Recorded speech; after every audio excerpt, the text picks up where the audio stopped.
Welcome to the Braylon Edwards Show with Shep. Touchdown, Braylon Edwards. Braylon Edwards, touchdown, Michigan. Running pattern to Edwards, touchdown, Michigan. Where we bring you the best in sports, entertainment, and insight. Join us every weekday from 2 to 4 p.m. as we break down the latest games, analyze the biggest plays, and dive into the hottest topics in sports. We'll have exclusive interviews with your favorite athletes and guests, and you'll get a front row seat to all the action. So tune in to the Braylon Edwards Show with Shep. Got one-on-one going end zone. Edwards in the air. Oh, what a catch by Braylon Edwards. His second touchdown of the game. On the Woodward Sports Network, where sports comes to life. Fired up. Absolutely missed you. Absolutely missed Kool-Aid. Absolutely missed Ricky. And, of course, we missed the man whose name is on the show, Braylon Edwards. What up, though, Bray? Hope everybody had a great weekend, man. I really do. Kool-Aid's mom is doing well. That's the most important thing I got out of this weekend. I know you folks want to talk about Hendon Hooker. I don't blame you. For us, the mind was on Kool-Aid's mom. Shout out to her, Miss Kool-Aid, Mrs. Kool-Aid, however you want to say it. Just glad that the Lord has blessed us, that she's still with us. So I hope she's okay. Hey, Ricky, how was the concert, my friend? How did you do? You were spinning, right? Yeah. Okay. I was spinning the old school jams, man. It was for Kiss 105.9, our sister station at 105.1 The Bounce. So I was out there playing all the music that was made before I was born. It was great. Baby. All right. Had a great People were grooving to They it, were right? grooving. They were all over it. If it's one thing, and Braylon, I know you were there. If it's one thing about that concert that made me realize is that I don't dress good enough. Some of these suits and some of these outfits some of these OGs wear are amazing. Yeah. Oh, my God. Shout out to Detroit. There is something to be said about the look. I know Braylon played some golf. There's no question about that. I also know he went to a concert, took his family out to dinner on Friday night when he got out of here. Overall, A-plus weekend for you? It was an A-plus weekend, but I'm so excited. You know what Saturday is? Football season is here in Let's Ann go. Arbor. Let's freaking Let's go. go. Let's set I'm the fired record up. straight. It's going to be a hell of a dang it, year man. for the Wolverines, and I'm so excited. But I digress. Come on. But I digress. Let's go, Shep. Let's go, Shep. Let's go! Let's go! Let's go, Shep. Come on. Talk about, baby. Let's get the energy going, man. Yeah, 100%. I'm so excited. So excited. I really am. I mean, Yeah. now, I will say, I don't want to be a wet blanket here. The Friday night game for Michigan State, okay, I prefer Saturday afternoons. Right. This is just Yeah. me. Yeah. I'm That not says always college right. football. Believe me. Ask my kids. Ask my wife.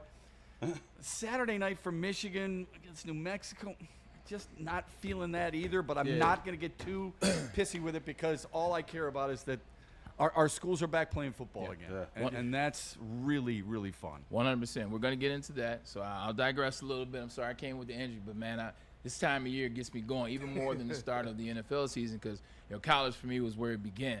But the concert. Maxwell puts on a hell of a show, man. Let's get into that and talk about for a second. Marsha Ambrosius, she came with the song Butterfly. She wrote it for Michael. Michael used it, and then she eventually put it back out. She was the opener, and then Maxwell was the closer. Shep, I'm always partial and always love when artists appreciate the fans. Because unlike football and other entertainment, maybe acting and certain things, fans are uber essential to the success of a musical artist. Like Maxwell came up on the stage and talked about 30 years ago, this city took a chance on me. I'm not necessarily a big pop artist, or I'm not at least not at the time. I'm not one of these guys that was doing commercial things that, the radio stations was putting me on. I'm an indie artist, man. I'm playing neo soul, sexy songs and love songs, and, the fans would call the radio station. Like, he spent the first Good music. great music. He spent the first 12 minutes kind of like giving it to Detroit and talk about his times and coming here. He said it's like his 29th time coming to the city of Detroit. Concert was flawless. The Aretha has put $5 million. Mayor Duggan was down there. Shout out to him as well and the work that he did around the Aretha. It looked great. You still have Sounds that. like a great night, man. You got the backdrop. It was about 77 degrees, maybe 80, but it was a nice breeze. And once you see through the back, behind the band and behind the instruments, and you see the boats pull up, and you see the night go that midsummer night City black. is pretty. It's just it reminded me of how special my city is and how special Shane Park was. So, I love how you said that. Yeah, that's it was- so well it's described. cool. So why doesn't the city Yeah. do more of this? And I know there's concerts down there, right? I was about to say, this that is a beautiful look. Yeah. What he just described Yeah. is what this city really is, not only all about now, but can become even better at. If that's probably improperly phrased sentence, but it can be better in that regard. Why don't we showcase that more? Why isn't that done more for all of us? I think to take they note are. of? I mean, because they're doing a lot a of lot of money on that concerts, riverfront. Yeah, because Shane Park, I mean, Aretha, it's always doing concerts. They're Yeah. always doing good. Like, that's like, it's not Yeah. a summer if I don't go to a concert. Well, I at mean, Shane of Park. course, Ricky knows. He got the invite. He was doing it all off rooftops, off the river walk. Listen, he's the one sending out the invites Yeah. to himself. Yeah. Okay, Pretty much. we just don't get them. All right. There's a lot going on in Shane Park too. What Ricky said, there's a lot of people coming in. There's a lot of Yeah, it's a lot- concerts. it's a lot Like, going I've on been down to there. 3 concerts at the Aretha in the last, 3 weeks or so. Yeah. So they have it.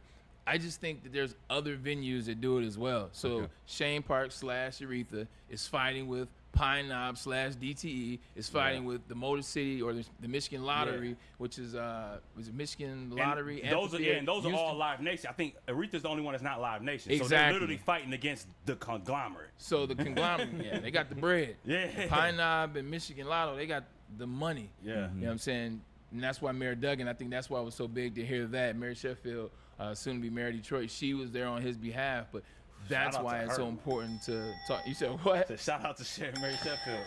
I got to meet her in person. She's a great person. That was cool. Ally Challenge was cool. I got some pics and some vids. It was That's it great. was dope. Last year how they did the event was you played 4. Now 3 years ago, Jalen Rose went viral there. That's when Jalen hit about 3-4 shots and they just were all bad. But fast forward, didn't play 4 holes, played one golf shot, which is a par 3, 160-yard shot. You had a 30-second challenge. How many footballs could you throw into the ally circle? I like that. Then you, of course, threw. Then you had a basketball. How many baskets could you make in 30 seconds? And then you had a soccer shot, getting it as close to the pin, if you will. So golf shot, nobody made it on the green. I was the closest. I was probably like 8 feet off. Pissed me off, but it is what it is. It was a par 3. It's a par 3. How far? 161. What'd you use? My 9-iron, easy 9, like an easy 9. Okay. And I legitimately was about 8 feet off to the left. Okay. Which, here we go. Basketball stud Kendall, she won the basketball contest. And let me preface it by saying Trey McKinney did the basketball challenge for his team. I repeat, Trey McKinney, Michigan Basketball Player of the Year, 5-star, McDonald's All-American, going to University of Michigan. Go ahead. One question. Was she from Flint? I see the Flint Powers. Yeah, Oh, yeah, that explains it. Flint Oh, has the best 100%. athletes. Well, Xavier, he's from Flint too. I was just gonna say. Trey yeah. from Flint too. Oh. Trey's from Flint too. So she made 6. Next place was 5. So we won that. I won the football challenge. No. Well, I would hope so. And that's why I didn't make it a big deal. We finished second, which is we didn't win the soccer challenge, but we ended up winning with $7,000.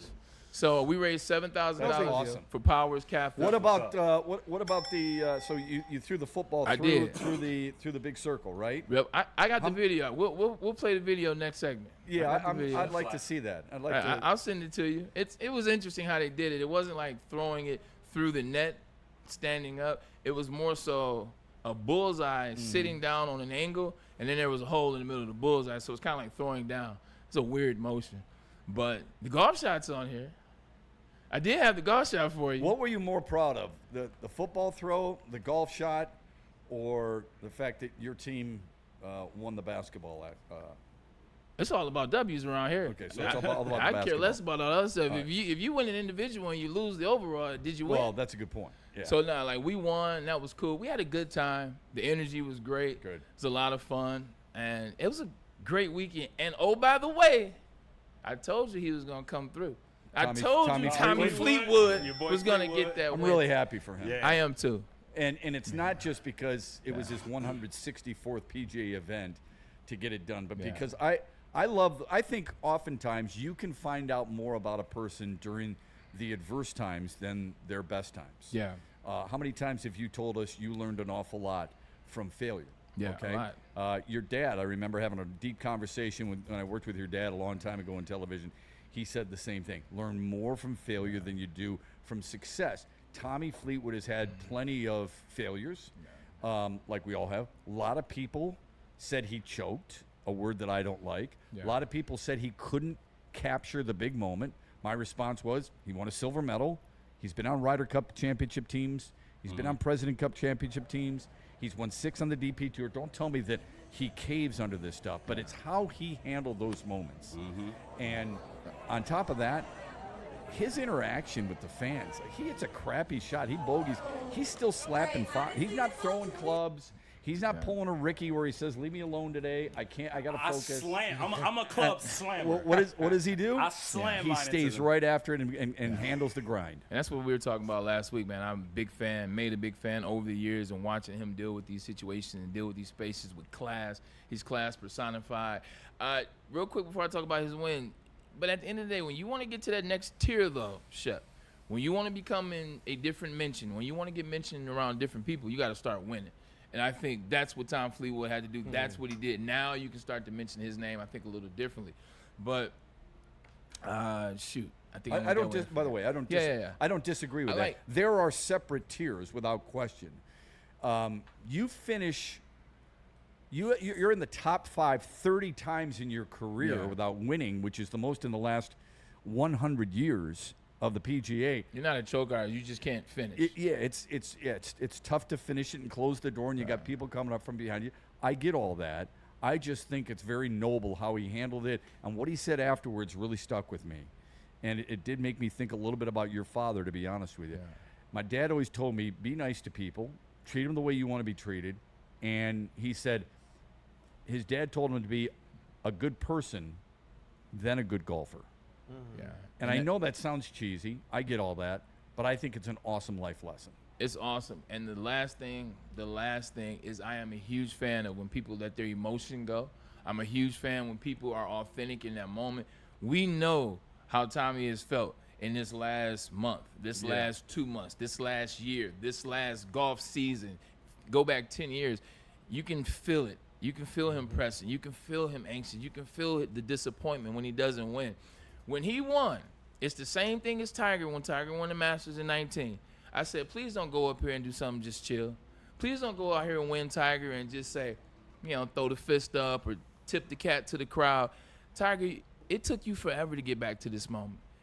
Injury, divorce, the media, now you're raising kids, like all the things that you've gone through. Like, let out some joy. Let us know you show feel us like you're not a robot. When Tommy Fleetwood, woo! Right. I said that's what I wanted. Yeah. That's what I wanted, and I think that made the moment complete. Makes you like him even that much more. 100%. And kudos to the entire Atlanta-based fan base for rooting him on. You could easily sit there and go, you know what? We're American. We're going to root for Patrick Cantley. No, thank you. We're going to root for Tommy Fleetwood because we can relate, and I love that about it. It's a humane atmosphere, man. Yeah. It's a humane atmosphere. It's pretty awesome. Yeah. I do want to get to there's going to be a lot of football discussion today, without question, because this is the week, as Braylon started the show, this is the week where at least the two big teams in the area, I love Mid-American Conference teams too, but more people are focused on what Michigan and Michigan State are about to do. I think it's awesome that we've got that feeling. There is a different feel for college football. It's not that I don't like the NFL. With all due respect, I'm sure there's a ton of people fired up for your first game there in Cleveland. Yeah. But we've got 2 weeks to settle in now, waiting for the Lions to make their first game, which I can't stand. I think it's absolute bullcrap. Give it to me this weekend, but whatever. Give it to me, baby. This weekend with college football and the feel of walking on a campus, I don't care what campus it is, and there's a different smell. No, not the porta potties. No, not the beer bongs. I'm talking about different feel, different smell when it comes to college football. I can't wait for that to take place this week. I can't wait either. College is always fun when you get around this week, man. Training camp ends a week before school start, and so people are coming back. You see freshmen moving in. It takes you back to when you were a freshman. You remember those days and leaving mom and dad and, the optimism for what could be your 4-year, 5-year, however long you're going to be there, 3 years in some cases. Yeah, you can feel that, man. You hear the excitement. You just hear the energy of another college season. And then the best part about it is football starts that college season, not football season, but it starts the school year, if you will. Michigan to play their first game before these kids are in school, and all week it's just the excitement. You see the parties. They had Bryce Underwood at some parties. A lot different than when we were in school. I wasn't trying to get on camera. Right? At the parties before school. If I was at a party, I was. Right? Right? Put that camera down, bro. It was like, we heard Braylon Edwards was here. Yeah. Not, hey, look, here's me and Braylon and 7,000 kids. There are reports that Braylon Edwards was at a Sigma Kappa party and probably should not have been there. Yeah, I hear what you're saying. Sigma Nu. They had all the best parties when I was Sigma at Nu. Michigan. All right, there you go. But the energy is there, man. You smell the wings. Like wings are huge in Ann Arbor, man. You smell the wings, and it's everything, the noise. You can hear the band practicing. Yeah. That's a part of it. You hear the noise that just kind of translate through the neighborhood, over to State Street, and then you get to Hoover, and then you get the track. And they obviously announced that their Munn Field is now a big tailgating area again this year. Yeah. So now you have Munn coming back. It's a fun time. Now the weather starts to change. Yeah. I don't know about y'all, but it's a little chilly last couple mornings. Man. That lets me know, here comes the smell of hot dogs. Mm-hmm. Here comes the smell of popcorn. Here man. comes the smell of whatever you do at your tailgate to make it the best experience in Ann Arbor, wherever your school is. East Lansing. I know these kids are excited. Oh, man. My sister, my daughter is so fired up. She's got the season tickets. Because they can't be any better than they've been. They can't be any worse than they've been. So the optimism alone is exciting. Agreed. I want them to be a better team. I do too. 2021. Yeah, and I think Michigan they will State beat Michigan. I don't care that they beat us. That's what that rivalry is about. I want to get back to that. I think they're going to be better. Yeah. I really do. I'm really excited for both teams. I'm really excited for both fan bases. But I don't know how often you weren't able to experience this while you're going to college, but walking on a campus and then walking through those tailgate areas, whether it be Pioneer High School or the Victor's parking lot or at Michigan State, where they are all over the place. Yeah, right? They really are. The Golf tentacles course. at State is unbelievable. Yeah. But to be able to bounce from one place to the next and see so many people who feel like they're in line with you and saying, hey, you want a hot dog? Yeah. You want a sandwich? Come Yeah. on over here. Let's just talk football for a little bit. Suddenly, you've got a ton of new friends. Yeah. And if you're in the same spot all the time, you become more than just neighbors and more than just Spartan or Wolverine fans. You become really good friends. And I think that's one of the beauties of sport, and especially the beauty of college football. It's hard to sometimes explain, but when you have that feeling and that camaraderie, you miss it. And now it's back. And I'm really fired up for people who are able to experience that. Okay, here we go. Around the room real quick. Everybody's been to tailgates. Everybody's been to tailgates. What are your favorite tailgate food and drink? If you don't drink, fine. We know it's water. What are your favorite drink and what are your favorite food? I'll go first. It is something about chili during football season. It is something about chili. Once October 1 hits, it is something about chili. And then it is something about mixing. I'm 42. I'm grown enough. I'm double the legal age. It's something about mixing the right whiskey or the right bourbon with a splash of that hot apple cider. Yes, sir. That sounds so good. That's every time I eat something at a tailgate, I think of a couple of things. Okay. One is, at some point while I'm watching the football game, is nature going to call? Okay? So it's really important. Sweet life. Sweet, yeah. It's Sweet life. You don't have to worry about that. Your sweet life.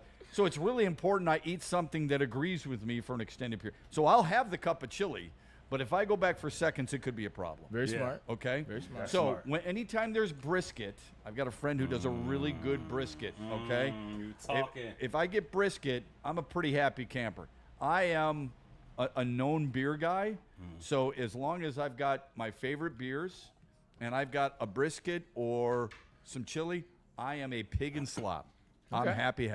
Okay? I agree with you on the beer. I'm a IPA specifically when it's fall time. I need something nice and heavy, something dark. I like that. So you're not going to drink a lot then? Yeah, no, I'm not. Because otherwise you're going to be waiting in line for the trough for a long time. Yeah, The that trough. part. Pontiac Silverdome and Michigan Trumbull. Joe Louis Arena. Hey, there you go. But Eyes straight ahead. besides chili, nachos, man. Nachos is the one food that you have to take away from me. Like I'll eat nachos all day, every day. But not just with cheese on them. You gotta have something in them. Fully loaded. You're right, fully loaded. Pour the chili on top of the nachos and you cook Now them again. you know what I'm talking about. That's what like led me from chili to the nachos. I was like, let me pick something different. Yeah, well done. Nachos, man. Well done. Kool-Aid. All right. Kool-Aid? Yeah, hey, listen, you know what? Drink of choice, it's got to be Kool-Aid, right? There you Some go. type of Kool-Aid, man.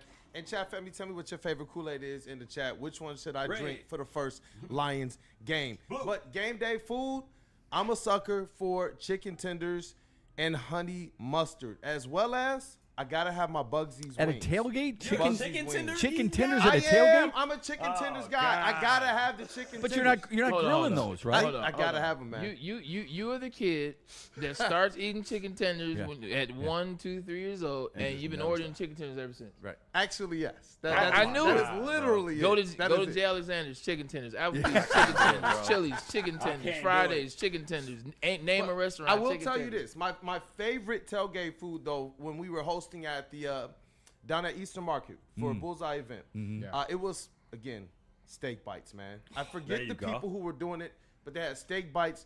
They had a tower of different alcoholic beverages, and they just had a spread of food. Mac and cheese is the ultimate side for me at tailgates. Mac and cheese. I don't know how can you argue with a good mac and cheese? Seriously, I mean, if you're gonna start telling me it's not good, I'm gonna punch you in the liver. It is so good. I mean, good mac and cheese it goes well with so many different things. I'm gonna tell you like this, and this is definitely a black thing. This is definitely a black thing. I don't need nobody's mac and cheese. It's not my mom or my sisters. Oh, come on. Like that's not a black thing. It takes. That's particular. It takes a lot to get me to eat your mac and cheese. Well, you guys have had what mom's cooking. Yeah, no, and my I'm sister. not saying you're wrong. Yeah, it's excellent. So it comes from my grandmother. So like that's how I grew up. Hey, Grandma, stand on mom, business. my On moms sister and grannies. is equal, if not better. You know what I'm saying? Well, she's not better. Be careful. Mom listens to Be the show. careful. Okay. Be careful.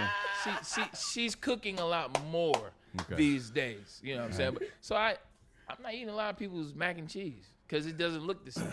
I get it, but they're not saying it's the same level. Yeah. But that's like me saying I'm not going to have spaghetti and meat sauce because the best I ever had was in Rome, in Italy, so I'm not going to eat it anymore. But you don't that's have ridiculous. But That's silly to think that way. But you don't have access to Rome and Italy every week. I have access to my mom, sister. But if you're at a tailgate, Yeah. and I love having debates about this Okay. because I'll take your mom's Food debates mac are and the best cheese debates. right now, They are. and I'll literally take my shirt off and dive into it. It's so good. But I'm just saying. I'll keep my shirt on. Yeah, thank you. TMI.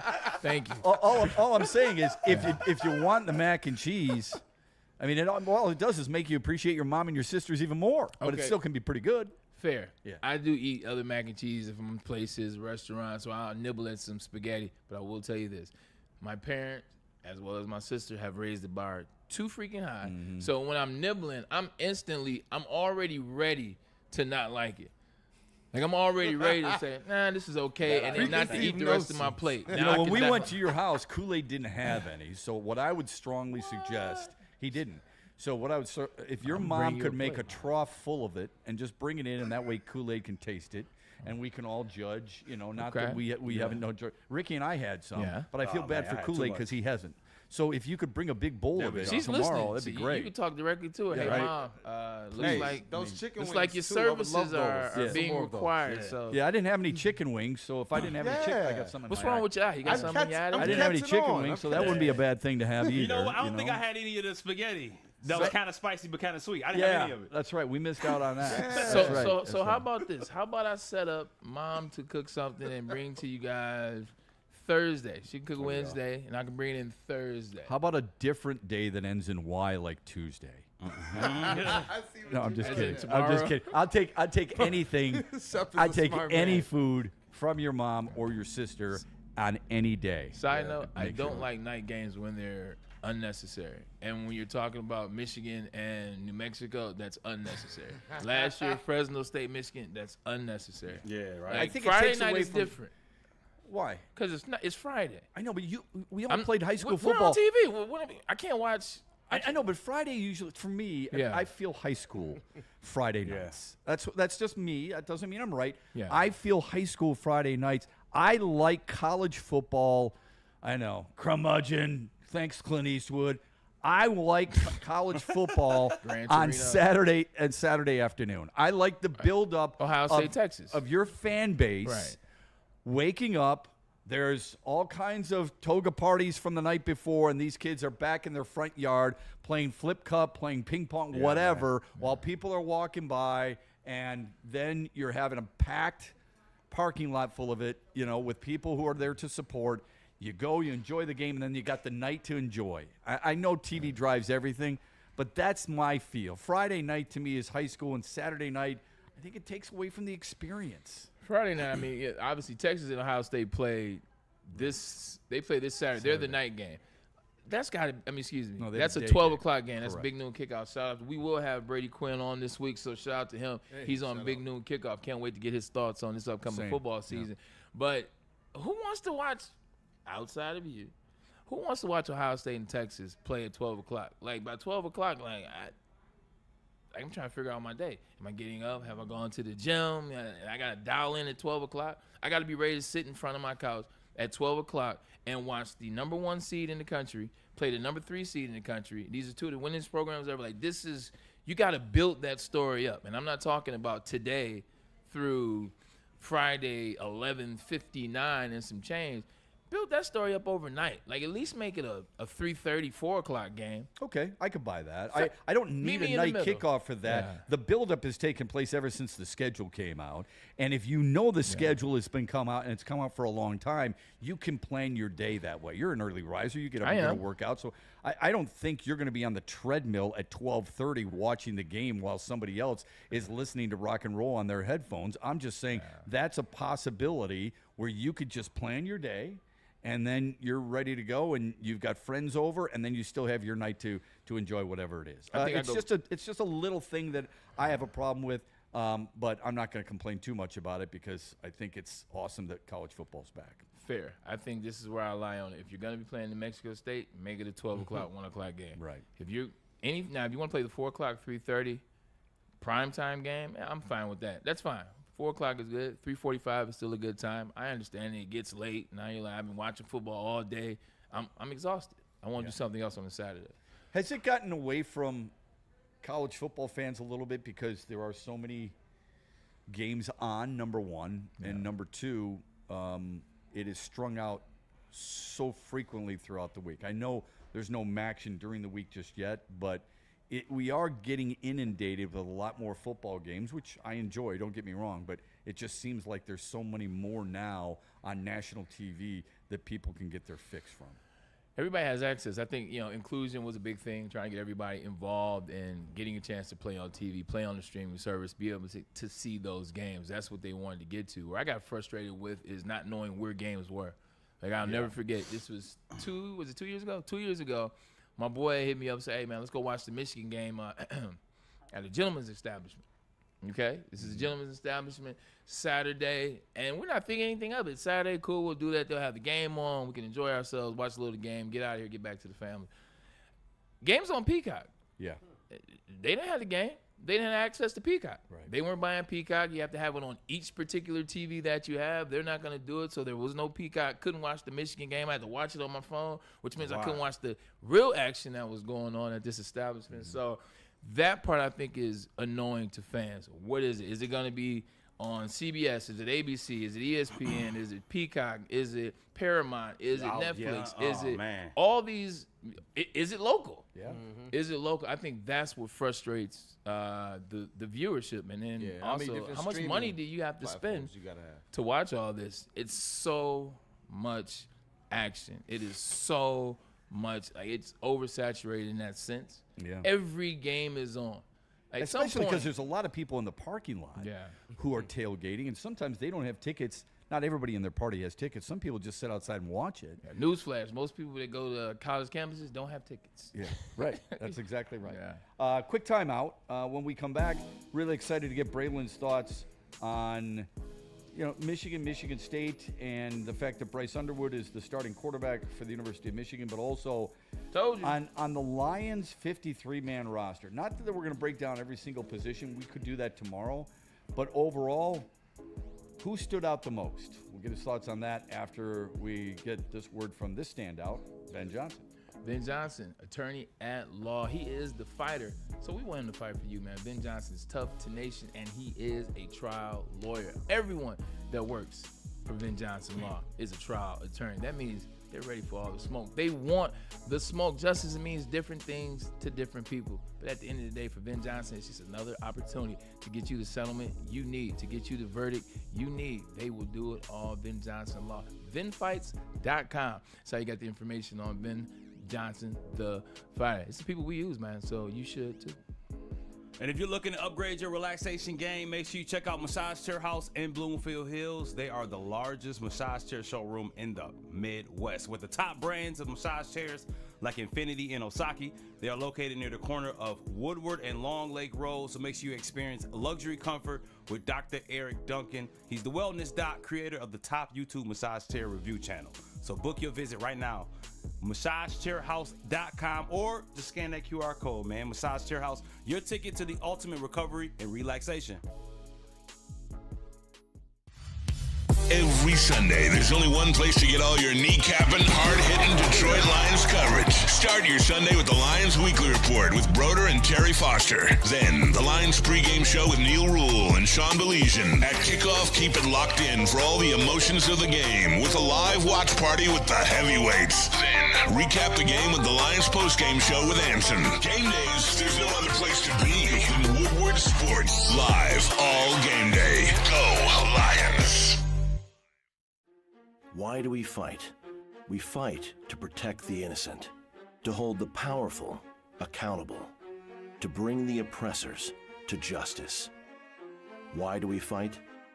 We fight to secure and preserve our civil liberties, to get each and every one of our clients the justice they deserve, and to make the lives of real people just like you whole again. ThenFights.com. Hunting season is almost here, Detroit, and your Lions are on the prowl. Make sure you're locked into Woodward Sports for all the Dan Campbell reactions, Jared Goff touchdowns, Amon-Ra first downs, Penny pancakes, Kirby picks, Gibbs big plays, and of course, Jack Fox's leg. Stay locked in on all your Lions coverage right here on Detroit's #1 sports network, Woodward Sports. How do people feel about getting a Planet Fitness membership for $15 a month? How do they like working out in a clean and spacious gym that's filled with equipment for every workout? And how about free fitness training in the judgment-free zone that leaves them feeling energized all day long? Join Planet Fitness today with the free PF app, online or in club, and start getting that big fitness energy for $15 a month. If you don't think it's competitive in the Edwards household, you're missing the boat. You don't know Braylon Edwards and his family. His mom knows that she's the best macaroni and cheese crafter in the area. Well, guess what? We know that Sun Cruiser Vodka Iced Tea and the Woodward Sports Network have the best partnership going. Real vodka, real iced tea, no bubbles, just a clean, crisp sip that won't fill you up on game day. And game day is quickly approaching. You could be eating Mrs. Edwards mac and cheese. Let that fill you up. You don't want your drinks to fill you up, right? 100 calories in the Sun Cruiser Vodka Iced Tea. That's it. 4.5% alcohol in the Sun Cruiser Vodka Iced Tea. Perfect for tailgates. We were just talking about how much fun it is to walk around all these campuses and get that feel. You get that feel, you got that extra pep in your step because you're drinking Sun Cruiser Vodka Iced Tea. This season, let the good times cruise with Sun Cruiser and Woodward Sports, and please drink responsibly. 100% tailgating time. Drink those Sun Cruisers, man. It'd be a nice dialed in, nice refreshing treat. Get you some of those Sun Cruisers. But if you want to cruise to a car wash that will take care of you, do it at Jack's. And right now, how about we get you a free car wash? Let's start there. Text WSN to 888-522-1729. Once again, it's 888-522-1729. Look, you want to get your car wash, take care of your vehicle, let Jack's do it. This is what we use. Everyone uses Jack's. You know why? Because there's more than 40 locations around the state. There's free vacuums, free compressed air. There's free mat cleaning, and there's 8 interior cleaning locations. They want to be the car wash for you, so let them. We partner with them, and then also too, it's the unlimited plan, $29.99 a month. You know what to get you? Unlimited car washes. The rain, it does come, but if you got those unlimited car washes, you can get your car wash that day and still be okay. Jack's Car Wash, that's where I go. Hey, I know it's different today than it was when you played, even though you're not, an old wily veteran. You trying to tell me I can't play right now? I'm ready. What's up? I know you could play. I know you could play. Listen, there's no question that you would break ankles. Yeah, mine. Tear Achilles. Mine. And no, all ours. All mine. The three of us could try and cover you and it wouldn't happen. So, but it is different today than it was back when you played. Not often did you find freshmen starting in big programs. Especially not in Michigan. Right. Bryce Underwood, by all reports, and rightfully so, because he's just better. You don't start him because he's a 5-star. You don't start him because how much money he makes. Players know that. They see what's happening, and they know you're supposed to start the best. He's been the best player in Michigan's football quarterback camp. How much pressure is he going to feel, and what's he going to have to get used to quicker than just about anything else when he takes his first snap? Well, I'm very appreciative of how Sharon Moore chose to go about the situation. We all know University of Michigan, it's always a quarterback controversy. We never have a name until the day of the game, the day before the game, or the week of. It's just typically how it goes in Ann Arbor. Same was with J.J. McCarthy. You don't remember him versus Cade, him versus Christian McCaffrey's little brother. Like, this has been going on for a very long time. Sharon handled it differently. You already had yourself a 5-star up there in Jaden Davis. You had yourself a couple transfer quarterbacks, and then you had yourself a $10.5 million quarterback. You didn't hear a peep. They let them figure it out. You let him not just be the number one player in ESPN coming into the 25 season from high school. You just let him be a good quarterback. You let him see what he was as an athlete. I think that's what they did. Remember I told you I went up there a couple weeks ago, and everybody was smiling, and everybody was walking very confidently. Had an inkling on what it was, and it was this. He's in a good spot. He's not coming into an offensive line that Davis Mills, came into last year. He's not coming to the 5 freshmen trying to figure it out. He's not coming to a running back room that's trying to figure it out. He's not coming to a wide receiver room where Ron Moore got hurt last year going into the season. Oh, by the way, Ron Moore's back. So he's not coming into that room. He's coming to a room.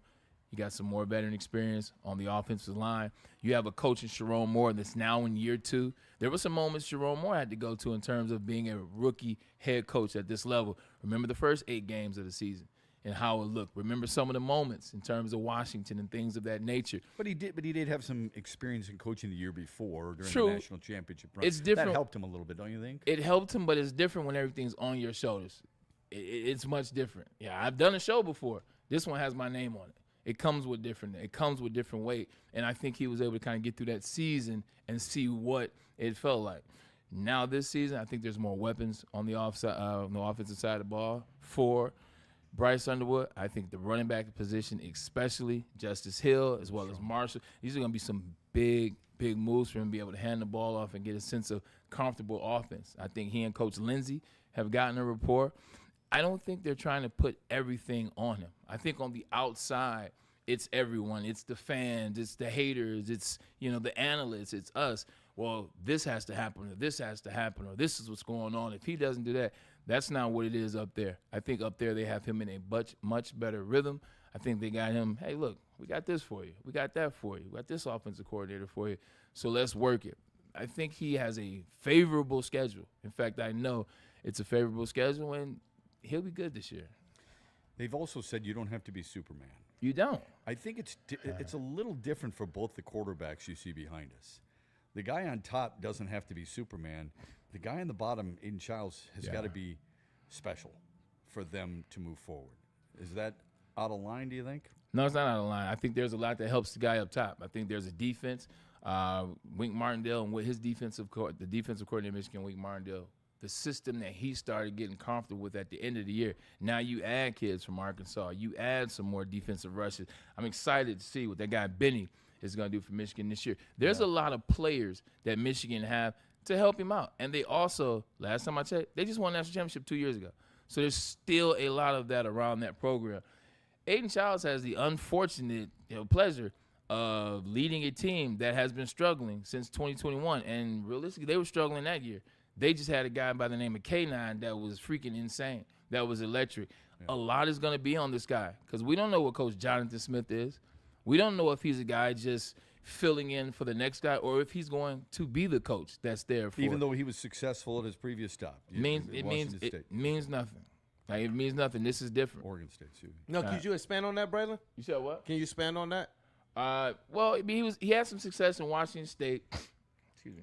Had some success in Washington State. Oregon State, Oregon State, excuse me. He had success at Oregon State, which was a school and a conference that was depleting, that was about to be eroded, that was disappearing forever.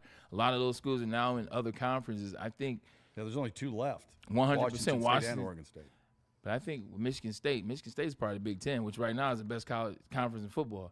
You think so? You think it's better than the SEC? Who won that championship last year?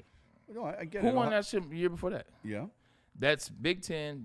What happened when Michigan played the SEC? Last time I checked, they dubbed Alabama twice. What happened when Ohio State played all their members of the SEC? Yeah, it's not just the only SEC. I mean, Texas beat Michigan rather handily last year. They're in the SEC, so. Fair if you want to go that route, considering they lost their head coach, about 7 offensive coordinators, and 22 players to the NFL. Congratulations, they absolutely did. Yeah. But you look at top to bottom. Last time I checked, Penn State's in there, Michigan's in there, Oregon's in there, Ohio State's in there. Yeah, I get it, and I love your pride. I try to separate myself. Is it pride or is it the truth? Like, I don't think it's the truth. Outside of I don't believe in Penn State. With all due respect, who you believe in? LSU and Brian Kelly last year, or the year before that? Not necessarily, but I believe in him more than I believe in James Franklin. That's fair. I'm in agreement with that statement. But when SEC was winning, when SEC was on top, we gave them that because they were on top. Outside of Georgia and Texas, who? Well, I mean, obviously Alabama had that long run, and if I'm a Big Ten vet, what have you done for me lately? I'm saying the same thing you're saying. Okay, Yeah. If you're the SEC though, you're looking at like, hold on, okay, you had the last 2. Who was king of the mountain the previous 10? Who was the president last term? It doesn't matter. Yeah, right. Okay. I mean, the last president doesn't matter. Yeah. I actually forgot that it was Joe Biden until I asked that question. So did he. But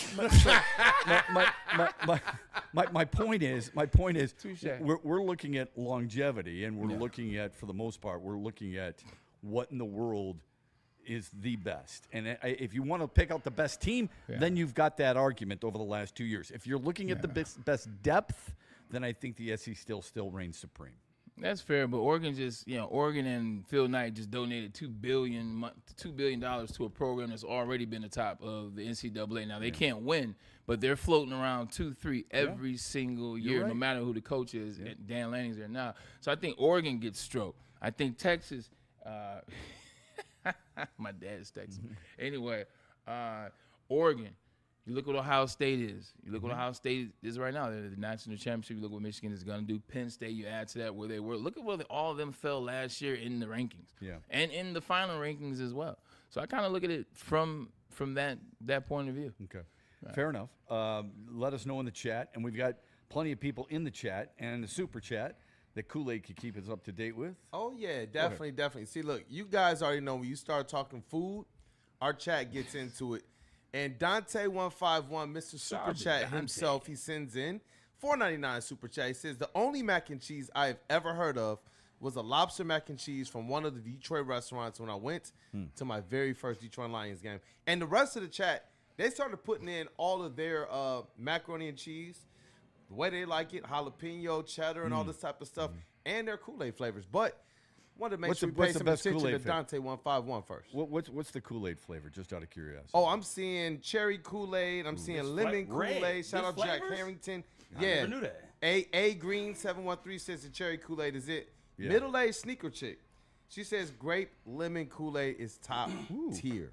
I don't think I've ever had that. The cherry Kool-Aid, I'm all over. Yeah, definitely. Yeah. Do you like breadcrumbs on your mac and cheese? You know what? I didn't have breadcrumbs like growing up on it like that, but my wife, she started adding it to it, and I was like, you know what? I've missed out. As long as it's not overpowering, I really like it. Yeah, that the Big Ten. The other thing too. He's going back to the Big Ten. Stand on business. No. Just hear me out. Just hear me out. Big Ten is an interesting conference. You have to really truly understand the makeup of the Big Ten before you get in it. And this isn't about who's better, SEC or Big Ten. It's a different conference. It goes back to your question about Jonathan Smith. Rich Rod was a hell of a coach before he came here. And you can argue, I get it. They didn't give him. They didn't give. No, I'm not going there. They didn't give him enough time. I disagree with that, but if that's what you want to say, fine. Rich Rod was a damn good coach, but when he came to Michigan, he had to realize how the conference was, how the players are, what the weathers are, what the energy is, what the games are like, what the physicality of the conference was. Just because you had success out there on the West Coast and a different, we'll say out of respect, a different type of conference. I'm sorry. Just because you had success out there, it doesn't mean you're coming to the Big Ten where your boys are going to have to play in Columbus in November. You're going to have to take kids and play in that all whiteout that they call Happy Valley in November when it's dark and when it's nighttime. You got to come to Ann Arbor every single year. Like, it's a different conference when you come into it if you don't know. If you just come in arrogant and high-headed, and so that's more so what I'm leaning on. Yeah, I think that's a fair point. Yeah. I think you could use plenty of examples of guys who've come to the Big Ten and haven't had success for sure. You could use examples of guys who have come to the Big Ten and had success, which is a little surprising. Even it may be fleeting for some, for example, and others who've come, like James Franklin, who I know he's got really good records against a lot of teams, but against the two best teams in this conference as of late, he has not had anything worth writing home about. Yeah. And he came from Vanderbilt, in the SEC. So, and if you want to look at it that way, how in the world does he have so much success against the Big Ten? The SEC was maybe, I don't know why he left. Did he leave because it was too challenging? Did he leave because he didn't think he could recruit against those teams in the SEC? I'm not sure why. He came at a good time. He came at a good time in the Big Ten terms for him. Big Ten was in a verge of crossing over, trying to figure it out. Outside of Ohio State and Wisconsin at the time he came in, it was really just Wisconsin, Ohio State, and Iowa in this consistent wave of no offense, but we play disciplined defense. Mm-hmm. Everybody else is in transition or firing coaches or don't have money, whether it's Maryland, Rutgers, Northwestern, Purdue, bad coaching, Nebraska trying to figure it out ever since they left the Big 12 and they can't get the recruiting. He came into a school that's Penn State. Mm-hmm. Penn State is an iconic school. It's not necessarily that hard, that difficult to recruit to Penn State. Now you add somebody that knows how to recruit. Yeah, it's not hard to get kids to go to Penn State. Would you have gone to Penn State? Hell yeah. I mean, that's in the middle of nowhere, man. I mean, but hold on. But it is a football school. It's college. Yeah. Name a college. Yeah, but there's not much to do. Look, you and I have both been there plenty. There's not a lot to do there. But for kids, that is part of the equation. Okay? True, but it is. I'm not saying there's a lot to do in Fayetteville, Arkansas either, but I'm just saying if that's one of the elite places in the Big Ten, right? So be it. But I do think it can be challenging to recruit kids to play there unless they're from the state of Pennsylvania. Yeah, I think more so in the NFL, it's challenging, not necessarily college. You're giving a kid a college degree, you're giving a kid however much money in this NIL space, and it's still the college experience.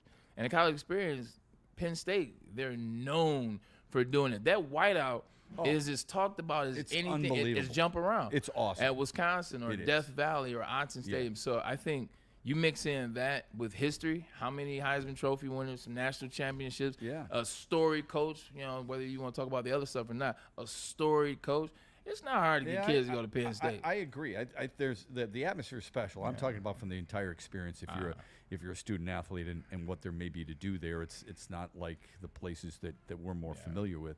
The last thing I'd say is, Brian Kelly was successful everywhere he went. Grand Valley, Central Michigan, Cincinnati, Notre Dame. They got to a national championship. He got his ass kicked, but he went to a national championship. What's he done at LSU? Not much. Okay, and I'm not trying to take anything away from him, but I think it's a really tough conference. If you want to say the top-heavy part of the Big Ten is equal to that of the top-heavy part of the SEC, I'll buy that. But I'm talking about from a depth standpoint, I think the SEC still has the advantage, and I don't like that, by the way. I hate saying that because I think they toot their own horn too much. I want to see, I've been on this pulpit forever. Yeah. The smart thing to do, if this is all driven by television, and you and I both know it is, right? It's all driven by TV ratings. Bring the damn teams from the SEC up to the Big Ten world in November and let them play when the leaves are changing, the wind is higher, is whippier, and it's colder. That's what I want to see. Tennessee and Ohio State. Amen. That's what I want to see. Yeah. And if it means that a Big Ten school's got to go down there early in the season where it's hot and everything, so be it. Yeah. But why won't the SEC or college football in general or the networks work on that type of situation where you get a 1-for-1? Hey, you preaching right now. Yeah. You preaching right now. That's what should be done. If you're all about the fans and you're all about college football's experience, when really they're all about the money, and that would be a money maker. I don't think you'll see that anymore. Okay, instead of seeing Minnesota play in Ann Arbor in November, bring a team like Georgia there and see what happens. Let's face it, 1 or 2 losses is not going to kill you to try and reach the playoffs, which is now going to be 126 teams at some point. Point. So if that's the point and the schedule doesn't matter that That's much, a brilliant bring point. the teams from the warm weather and bring them up here. Remember, Florida State played in Ann Arbor. It wasn't too long ago. Well, it was a long time like ago. 92. But you understand what I'm saying. Yeah, 100%. But people are jockeying for a position now because of the playoffs. People want to put themselves in the best position to have the best ranking ever. Why am I scheduling an SEC team at this point? Like at the end, like that's what the new. Because a loss isn't going to matter that much. It's really when But you've got 12 teams. And by the way, the College Football Playoff Committee comes out and brilliantly says we're going to take strength of schedule more into account. What the hell have you been doing? Of course that should matter. So if you're willing to do that and you're hosting that team and that team's willing to do it and you do it the following year, what's wrong with it? Instead of scheduling Army. Probably a bad example because they can be a pain in the ass the way they run their football. But instead of scheduling, the University of Charlotte, how about bringing a team from the SEC up? If I'm a Ward Manual, I'm not doing it. And here's the point. It's 15 games now to win a national championship. It'll be 16 soon. Why do I need to play one of these teams? Why do I need to play Georgia at the beginning of the year, and then I got to go through my schedule itself? Then I have to play in the Big Ten championship. Then I got to run through this playoff system. By the time my kids, because they are kids, by the time my kids get to second playoff game, national championship game, they're exhausted. All right, then don't give me this crap that you want to go play in Germany, okay?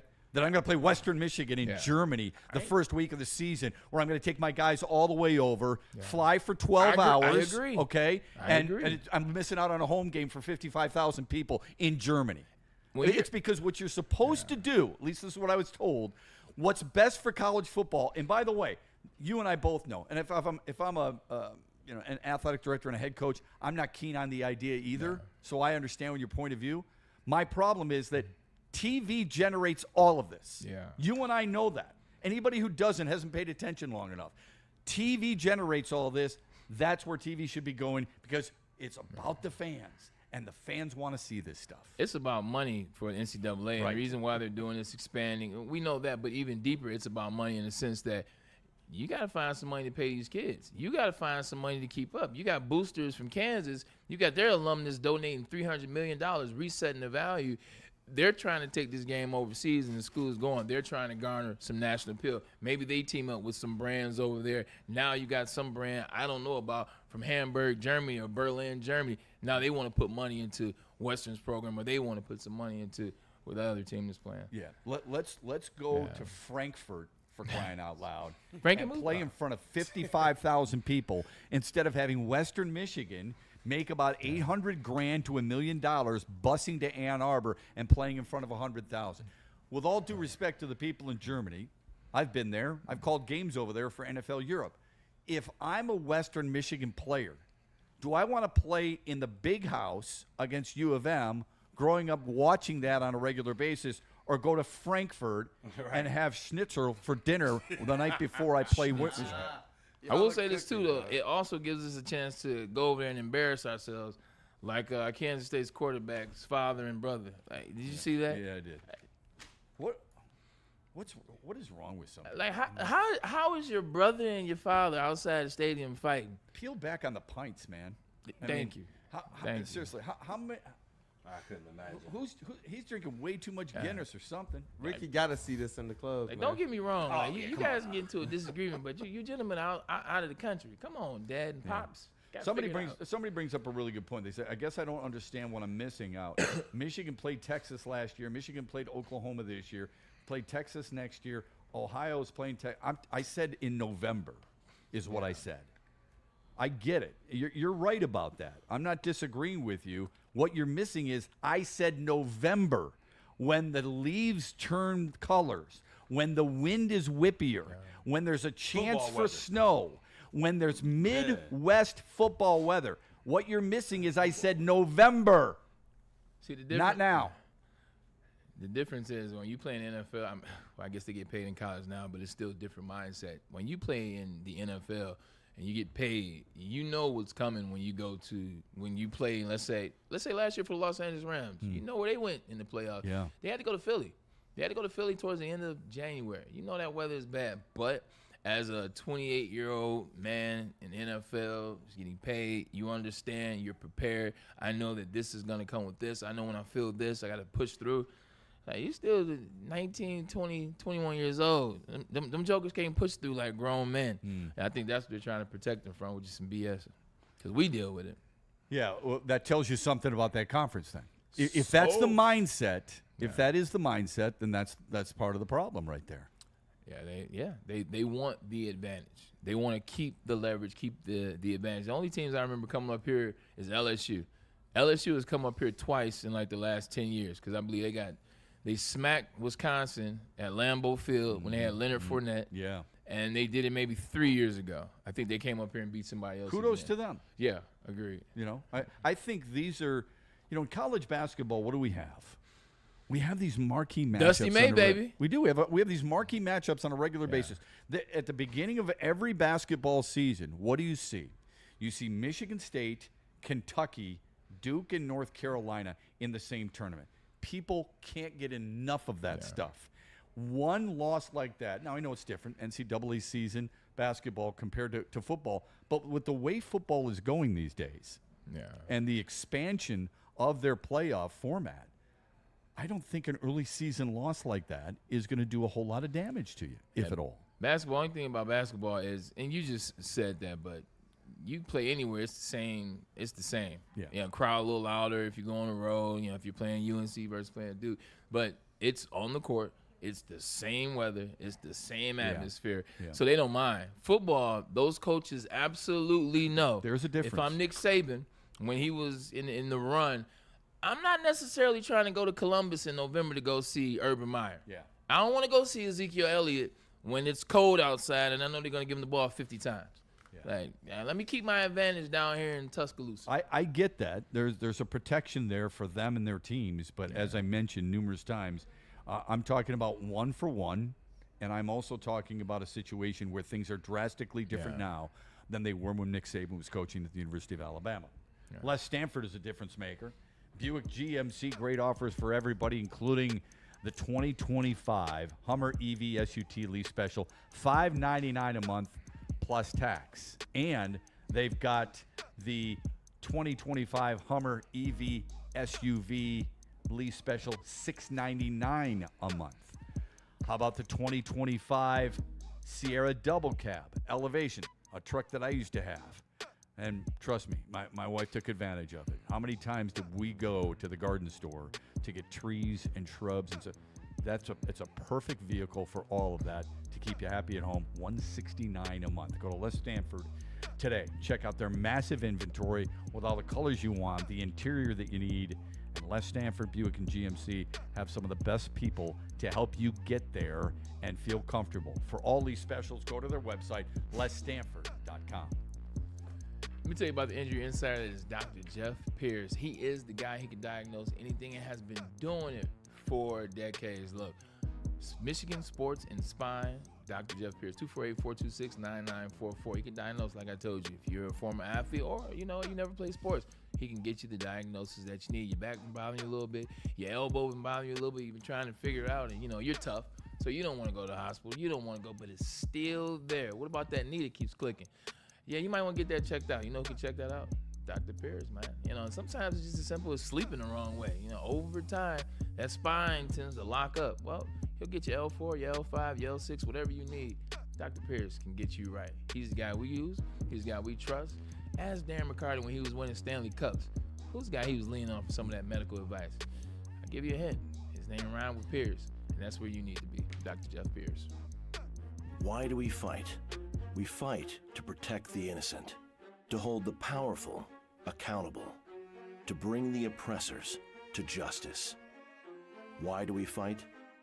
We fight to secure and preserve our civil liberties, to get each and every one of our clients the justice they deserve, and to make the lives of real people just like you whole again. ThenFights.com.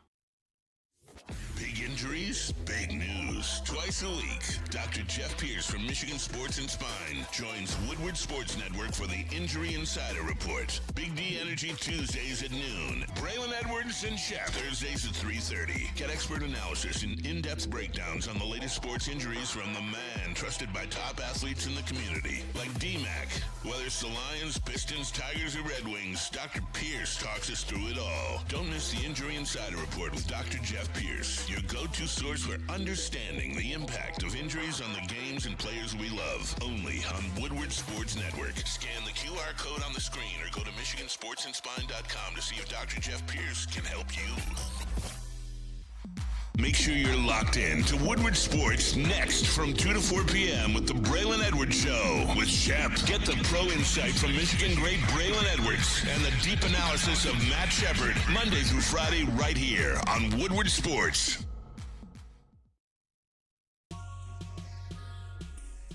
Now, if I told you you made a bet for the $1,000 and it didn't hit, but you can keep your money, you probably think I was crazy. But that's exactly the case with Caesars Sportsbook, man. Scan the QR code or enter the code Woodward1000, and if your first bet doesn't hit, you'll get your money back from $20 to $1,000, man. Download that Caesars Sportsbook app right now. It is the official sportsbook of Woodward Sports. Use the code Woodward1000 or scan the QR code, and if your first bet up to $1,000 doesn't hit, you get your money back, man. Download Caesars Sportsbook right now. All right. Black Rock's 8 weeks of giveaway rolls into week 7. Congrats last week's winner of the Ninja Slushy Machine. That's right, it was a slushy machine, that is. Sarah, Matsky, Bernard, we appreciate you for joining us. Well, let's rock and roll and get this thing going. And now, this week, another chance for, oh, wow, they still have the helicopter ride? This is going to be dope, man. A helicopter ride around the city. You can see the picture. You can see the visual. If you can, I'll describe it right. The beautiful city of Detroit that is coming back, building buildings much like the Hudson Project. We want to give you a tour of it, man. We want to get you and somebody you trust, you care about, a friend, a lover, or a husband, a wife, put you in this helicopter and view the city, man. This would be an amazing thing to do. Scan the QR code above my head. And every entry, it gets you a shot at the grand prize of 4 tickets for the home football opener on September 14th. Entries close August 31st, so you want to get yourself in before then. But other than that, ready, set, scissors. Hey, and we back. Of the last 11 national champions, there have been 3 in the Big Ten. Okay. There's been 1 in the ACC. Clemson. And 7 from the SEC. But that was an Alabama reign. Just FYI. Welcome back. Second hour of the Braylon Edwards Show here on Woodward Sports. Right. I want to make sure people who take the time to put in the chat, in the super chat, right, they deserve to be heard. So I want to make sure we do that. Kool-Aid, fire away. Hey, definitely. And it was going back to the elite talk about the Big Ten. Sightless 53, I know that's our guy Byrne, who is also a regular supporter of our super chat and all of our shows. $5 super chat. And he right now is in the number 2 position for the chat family top fam. He says, if you want to call the Big Ten elite, someone besides UM and OSU needs to win a natty. The SEC had 4 different schools win natties in that era. Yeah, but see, you guys keep going back to 2010 when Cam Newton won at Auburn, and then they made it to it again in 2013 and lost to Florida State. I get that. SEC has been the most dominant conference in college football in the last 30, 40 years. Realistically, I have no problem with that. I agree with you right now. I'm simply talking about the last 3 years. What have you done for me lately? I'm talking about what Michigan did 2 years ago and what they're going to do this year. I'm talking about what Ohio State has continued to do and what they did this past season, winning the Big Ten as well. And one of the teams that they went through twice to get to the Big Ten, well, guess what? That's Oregon, who just spent $2.5 billion, shout out to Phil Knight, to revamp their program, which is already vamped. So I'm talking about what it looks like currently. And yeah, Penn State can't win it, but every year, don't we hear that Ole Miss and Lane Kiffin are going to figure it out? Yeah. Every year, don't we hear that Texas A&M has put all this oil money, oh, they're going to surprise us, and this is what they're going to do. Or Texas. And it doesn't happen. Same thing has happened with Texas. When's the last time Texas went to the national championship? I'll save you. It was Colt McCoy against Alabama, which they lost to what you're talking about. We know what they've done for the last 2 decades. I get it. I agree with you. In this snapshot, though, in this snapshot, I think the Big Ten at the top is better. I think both of the conferences are struggling at the bottom realistically, and I think that's where you got schools like, what is Matt Rule in Nebraska going to do? Are you going to add to it, or are you going to consistently be a Rutgers where we're like, they're not worth anything? So I agree. But I just think winning this year, winning last year, and the dominance of at least the records, I would say that. Yeah, the Big Ten. I'm sorry, Tennessee and Josh Heupel. My bad. Yeah, right. Exactly. The Big Ten's floor needs to rise. Yeah. I think that's fair to say. To your point, look, since the college football playoffs, the Big Ten has had 4 appearances. They're 3-1. Yeah. The SEC has had 10 appearances. They're 6-4. They've got 3 different champions. The Big Ten has 2 different champions. Yeah. So for what that's worth, Alabama, Georgia, and LSU, obviously for the SEC, and for the Big Ten, we know it's Michigan and Ohio State. There was an article. Any more, by the way, before we move on, Kool-Aid? No, that was it. Shout Okay. out to Burn, man. Yeah, so somebody had said I've entered the loser column, which is fine. I don't. That doesn't Loser column. hurt my feelings. If you could just explain what you mean by that, it might help me a little bit more, so I know how to pick up my loser hat at the Put it in the super chat. Tell them put it in the super chat. I don't know if I want it in super chat. Yeah, tell them put it. You got to pay money being super. Yeah, right. You got to pay money to get super chat. So if you want to pay some money, go right ahead. Yeah, it's awesome. I read an article earlier today about teams that need to make a specific move in the NFL before the regular season begins and what it would be. And one of those trades that they've suggested is the Lions connecting with the Patriots. Now, in the past, the Patriots have kind of fleeced Detroit.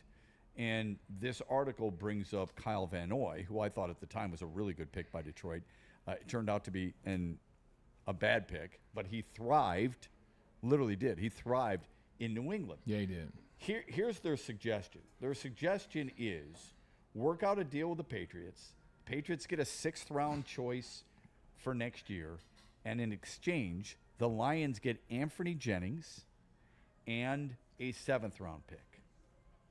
Would you do that, considering he's guaranteed half his $2.5 million salary this year? He's an outside linebacker, doesn't necessarily get to the quarterback a lot, but he does create havoc. He's only 27. He's 6'2", 255 pounds. He's a former 3rd-round pick of the Patriots, and the belief is that he doesn't, quote-unquote, fit Mike Vrabel's defensive scheme there in New England, which blows my mind.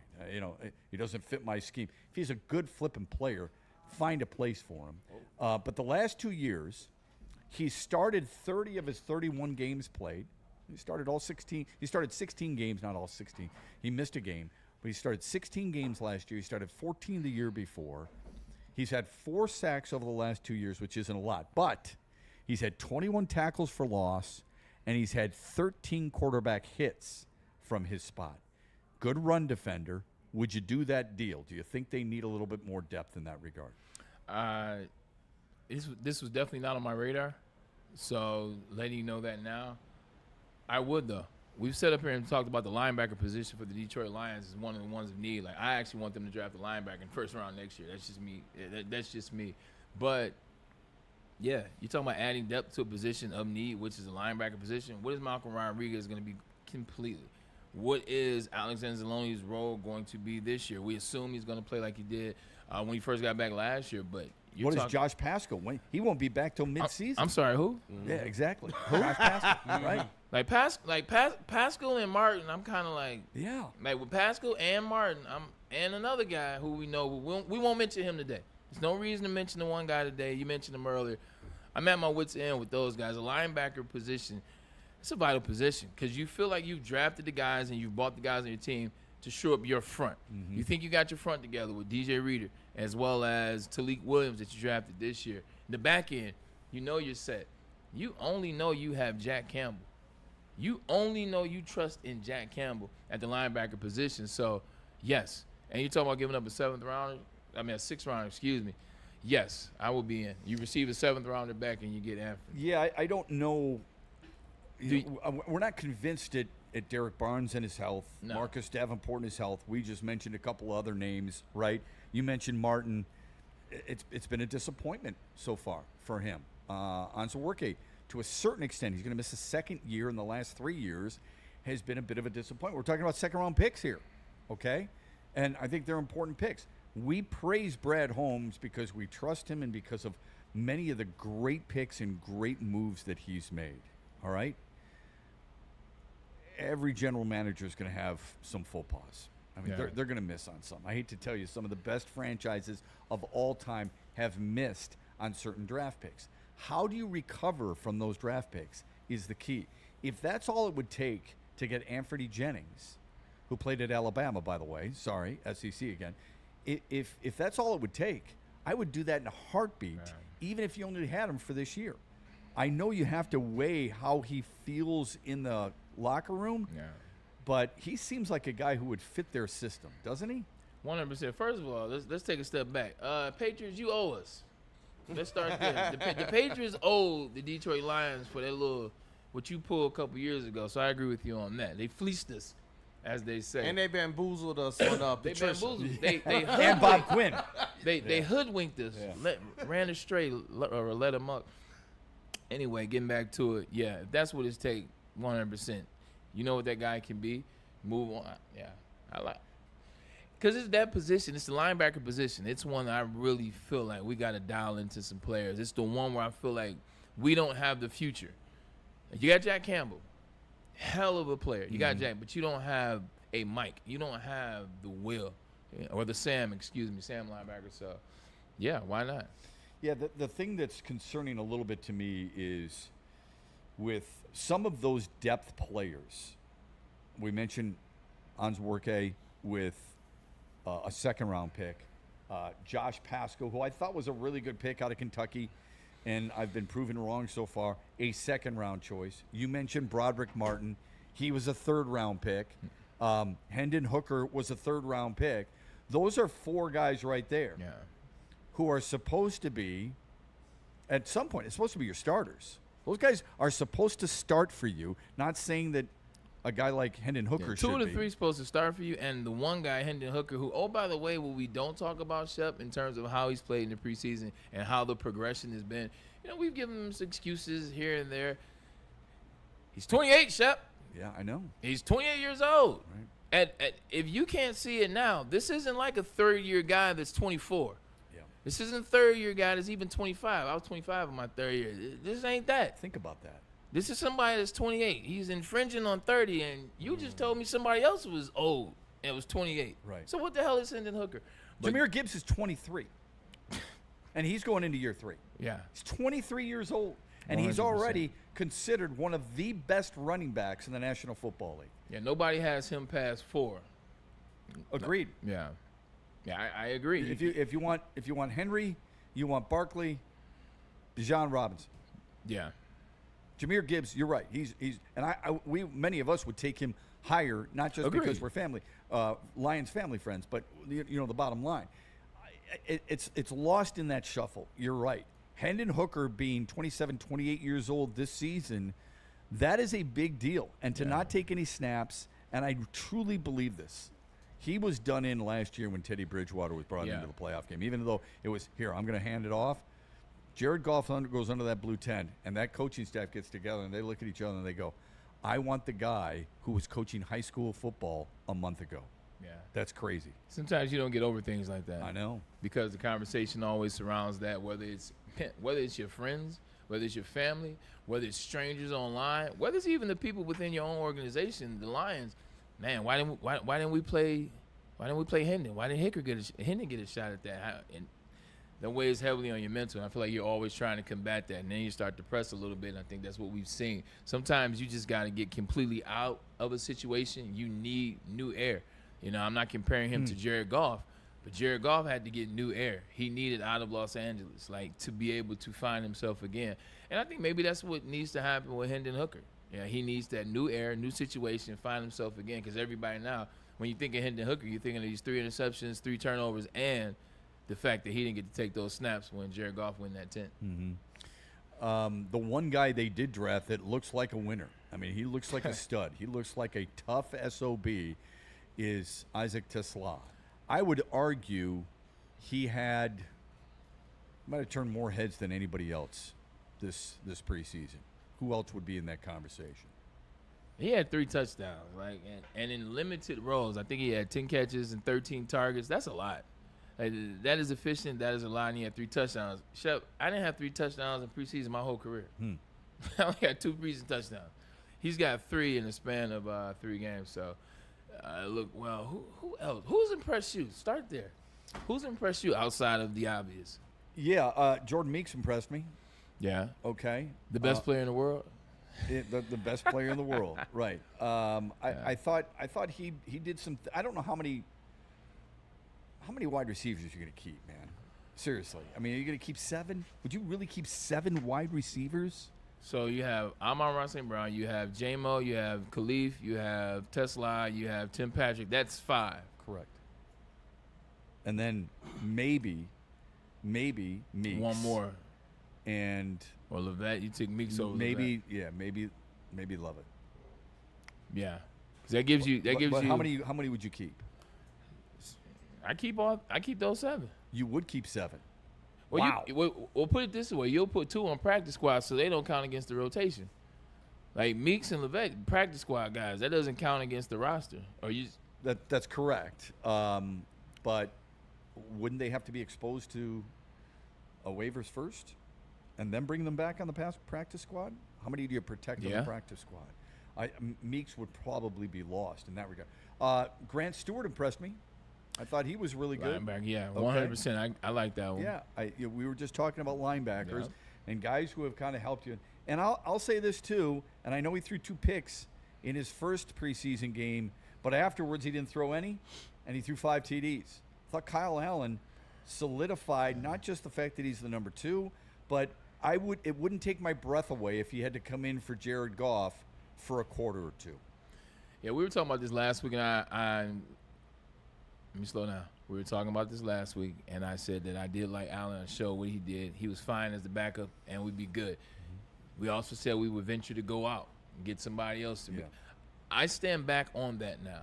I'm fine with Allen. I'm fine with what he is. I'm fine with what he's done. His experience over 30 games. He started, I want to say 13 games. You told me this last week. Kind of watch him. He understands the offense. You bring him in there, he's not going to do too much.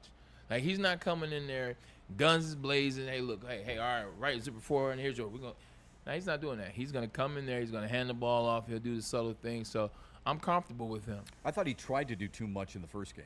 And not just because he threw picks. I've said this before. The one was egregious. The out pattern was egregious. He stared him down. I think it was Tesla, and it should have been a pick 6. I didn't think the fade route in the end zone was quite as bad. I thought he looked on rhythm, and his steps and his motion and everything else were really good over the last 3 games of the preseason, and it felt like he was in charge of the offense. It felt like he had a really good grasp of it. It looks like he's playing. It looked like he started to play from the standpoint of, I'm not worried about Hendon Hooker. Like, I'm not worried about, am I going to be the second? Am I going to be the third? Once I think he knew he was going to be 2, he just relaxed, and the game came to him, and it flowed a lot better. Yeah, I would also add this. I watched Minnesota claim or bring in Carson Wentz, and I immediately thought, damn it, I wish Detroit had done the same. Dan Campbell has never gone into, since he's been the coach with the Lions the previous 4 years, so not a huge sample size, he's never gone into week 1 with 3 quarterbacks. It's been 2. Do you think that stays that way? You can expose Hendon Hooker. No, I don't think anybody's picking him up. Yeah. I don't think he's given any other general manager a reason to put him on a whiteboard and go, I tell you what, when the Lions get rid of this guy, we're going to pounce. Yeah, I think he's going to stay with 2. I don't think Dan Campbell's one of those guys that thinks about, well, I got to have a third guy. I just got to make sure. I think he stops at 1. His plan is Jared Goff. His plan is what Jared Goff is going to be able to do. That's what we're going to rock and roll with. And, oh, by the way, I saw Allen in there. Allen is enough. If we need Allen to be fine. I don't think he's preparing for a 3, because then that means he's preparing for Jared Goff to get hurt. I just think old-school mentality, I think that's how he's approaching. He's not going to have 3. It'll be 2.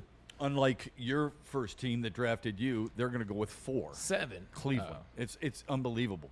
Yeah. You see here, it's a really good picture. Tesla the 3rd round, Williams the 1st round, and Ratledge the 2nd round. Yeah, he's been. You've got 3 starters which I think, well, you and I can disagree on the Tesla. I think he's the third wide receiver. I think he's solidified it. I think he's deserved it. I think he's better, period. Okay, hold on. Let me ask you this question, because we've had this, and we've been going back and forth over it, and I've, whatever. Now that we're getting close to the preseason, the season, and you're telling me he's a starter, are we really going to pay that much attention to the guys that he was going against in training camp? Because although he ran some good routes, although he made some nice contested catches, they're still against guys that probably won't make that won't be on the opening day roster for the teams they played against. Right. Like he still hasn't done that against, insert who we open up the season against. What's that secondary? Have you done it against the starter for that one? Have you done it against the second team guy? Do you know what you're going to do in games? Tim Patrick has done that. Tim Patrick is okay. Tim Patrick is fine with all that. We don't know that about Tesla yet. So we can't necessarily take the preseason and say that he's a starter based on going against 4s, 5s, 6s, and guys that may be working at Dunkin' Donuts in a week. Yeah, I don't know if they were 4, 5s, and 6s, and they could be 2s and 3s, which still doesn't sell you on that. Here's what I do know. He was available, the other guy wasn't. And I watched a really good segment on Woodward Sports called Braylon's Breakdown. And Braylon's Breakdown gave me a lot of confidence on what Isaac Tesla could do because of his size, his speed, his legs, his body control, and maybe more importantly from Braylon's Breakdown, and you should watch it sometime because it's really, really good, his hands and how he catches the ball. That's what I'm looking at as much as anything else. I get that veterans deserve a lot of respect, and I tip my hat to Tim Patrick. I'm not saying don't take him. I'm saying I want that guy on my first unit when he's out there because I think he deserved it. I think there are certain moments in players' careers where other players look and go, holy crap. A lot of people are asking about us, about one guy, and a lot of us are talking about that one guy, and I think that's him in this preseason. That's fair. That was just my thought. Just wanted to ask, what are your thoughts on that, him actually getting out there and going against the stars? I told you the Victor Cruz story. Yeah. And I stand firm on that story. I know I say it all the time, but it makes sense. Just for those who didn't hear it, can you just reiterate it, please? 2010 preseason, second game of the year, I was with the Jets, and we were playing the Giants, and Rex Ryan wanted to be the tops in New York. Like he wanted to beat the Giants. He wanted to be the big dogs, the top dogs. We were coming off the AFC Championship loss the year before, so he played his starters in week 2 for the whole half. Which, 4 preseason games, they weren't doing that back then. Game 2 is like we'll give you 2 series, or we'll get to the end of the first quarter. Game 3 is the half, and then game 4 you don't play. He said, skip that. Revis, you're in there. Crow, you're in there. Jason Taylor, you're in there. Everybody was in there, and we played against the Giants. Well, they played their backups, and they played a guy by the name of Victor Cruz, who no one really knew about, out of UMass. And he had 3 catches. He had 3 touchdowns, and he had 178 yards on Revis, 2 of them, and on Kamara, the other one. So you knew then. Wow. But to that point, he did that on Revis and Crow, and it was like, put him in the game. Get him in the game. Yeah. And then he ended up starting opposite of Akeem Nicks at the time. Yeah, and so then the salsa dance was pretty special too. The dude could play. He was flat out really good. And I'm not ended quick too. Oh. It ended quick. Like he left New York. He goes to Chicago, scores a touchdown on like the first or second play in the preseason. And Carucci. And then that was, and then the next thing. Can't forget about that. You know what, Ricky? Touche, Ricky. But I think Victor was one of the first people to 100% because she messed up the last guy she was with. But I think he was one of the first. He kind of messed himself up too, but she was part of it. I think he was one of the first guys that understood the brand and where the money was going. Because Victor was hella into the fashion side of things in New York. When you win the Super Bowl in New York, you can do what the hell you want to do. Yeah. And I think he looked at it from, am I trying to fight to play for this bum-ass Chicago Bears? Or am I going to go do this deal with Louis Vuitton that's going to send me over to Fashion Week? Or am I going to do this business endeavor? So I think that's what he did. He made a business decision, and it worked out well for him. Yeah, it just seems like you're right. Suddenly he's in Chicago, and then the next thing you know, he's on Dancing with the Stars, and you're like, what the hell is going on here? Yeah. But I think it's a really good problem to have. I think it's a really good debate. There are I was talking with my sons over the weekend, and they're big Tim Patrick fans, and they're like, Dad, Tesla's not the 3, and here's why. And I gave him the same spiel that I gave you. I wouldn't take 7 wide receivers. Yeah. I want my depth to be up front with rotational guys. I think you're going to see all these targets for Jamison Williams and Amon-Ra St. Brown and Isaac Tesla and Tim Patrick eventually, and maybe a Khalif Raymond. Outside of that, I don't need them. I mean, sure, you want to have some security there in case somebody gets hurt, but I want those 5 guys. I'm not dressing anybody else. Those are the 5 guys I'm dressing every single Sunday, and those are the 5 guys I trust. Especially with the injury concerns amongst that defensive line. This is something that you have to be a strength. We saw what it did for all of the teams that made somewhat of a run in the playoffs. And the Detroit Lions, we already know what they're going to have on the second half of the season, knock on wood. But to start the year, you want to know that you have some depth and you have players that can do more than help you tread water. You're a squad that has elite expectations. Yeah. And I do feel that in terms of making sure you have as many dogs in the trenches as possible, especially dealing with injury concerns and a hope and a prayer and a belief that Aiden Hutchinson is going to be right to start the season. Here's the other thing, and I struggle with this sometimes because of what Braylon just said about playing against guys who were lower on the depth chart, all right? But what are you asking of a guy? Yeah. Go out there, perform. He had 13 targets. He had 10 receptions. Yeah. He had 146 yards, and he had 3 touchdowns. Not to mention, the thing that drew your attention more than anything else is his willingness to block downfield. Now, you are much better at figuring out whether or not this guy ran really good routes. Yeah. And he got the right spacing and all that other stuff. But to the naked eye, to those who don't have the NFL eyeball test that you do, he did 2 things really well at a high level. And I'm not sure what more. I mean, if you're looking around a room and saying, this dude is not our 3, he's our 4 or our 5, I'm sure other guys are looking around going, what the hell does that kid have to do? Yeah. He's got to do it. To be honest, he's got to do it when the season starts. Right. To your point, you get out there and do what he's doing now when the season starts, you become that much of an asset, or you responsible. We can trust you. I use that word trust as it relates to this team a lot because it's real. The more Jared Goff, Johnny Moe, Dan Campbell, they can trust you, then that's when you see the change happen. And then that's when you see Tim Patrick go from the starting number 3 to more of a on-the-field coach for Tesla, who's going to take over for him and then become the guy. They drafted him to be the guy. So you're absolutely correct. They drafted him to be more than the number 3. We talked about that last week. Somebody's not coming back next year, realistically, and they're hoping Tesla. So to your point, the faster it happens, maybe the faster they will put him in there because that's their long-term plan. You know, maybe I have to sit tight on this one, Shep. Yeah, you might be on to something. Well, but we'll see. I mean, I could be way off base there, at least to start the year. But I think once the year does get rolling a little bit, he will be in there. I think he's an absolute beast. I love what he does. And I'm not going to lie to you. It's not like I picked this out of Arkansas, for crying out loud. I did learn on Braylon's breakdown. I think this is where this show gives you something that nobody else brings to you. And, I mean, he's just really, really good at what he does, and he's in the right places at the right time. All right, buddy. You had some interesting you said an interesting clip, an interesting topic involving receivers.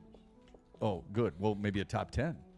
That could be a tease for later in the week. Braylon's top 10. Buddy's Pizza is always on top, especially their barbecue brisket pizza, their barbecue chicken salad, and of course, they've got the refreshing Buddy Brew Summer Shandy and Super Summer Sundae. I know.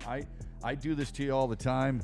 Buddy's does it to me all the time. It's at your neighborhood Buddies. We were supposed to have it today. That's what I was told. That's what I was told. Brandon. Oh, look at Bray. Bray's up out of the seat. Tim said it. It was Tim. It was Tim. He came in here and said it. I remember. Yeah, and you know what? I'm looking at him right now. He doesn't have it. Here's the expectation. Buddy's is not far away. Braylon's bowing up on him right now. Tim is nervous. Tim is really nervous. I think he just soiled himself and just gave him a fist bump. But anyway, hey, listen, if you want to go get us the smash stacks, that's fine too, Tim. I don't mind that at all. Burgers done the Detroit-style way. Square slice, smash stack, full flavor, only at Buddy's and Buddy'sPizza.com. Hey, and you know what, man? Hey, we see Brandon coming in here now. Hey, we up. It's Tuesday now. We're good tomorrow.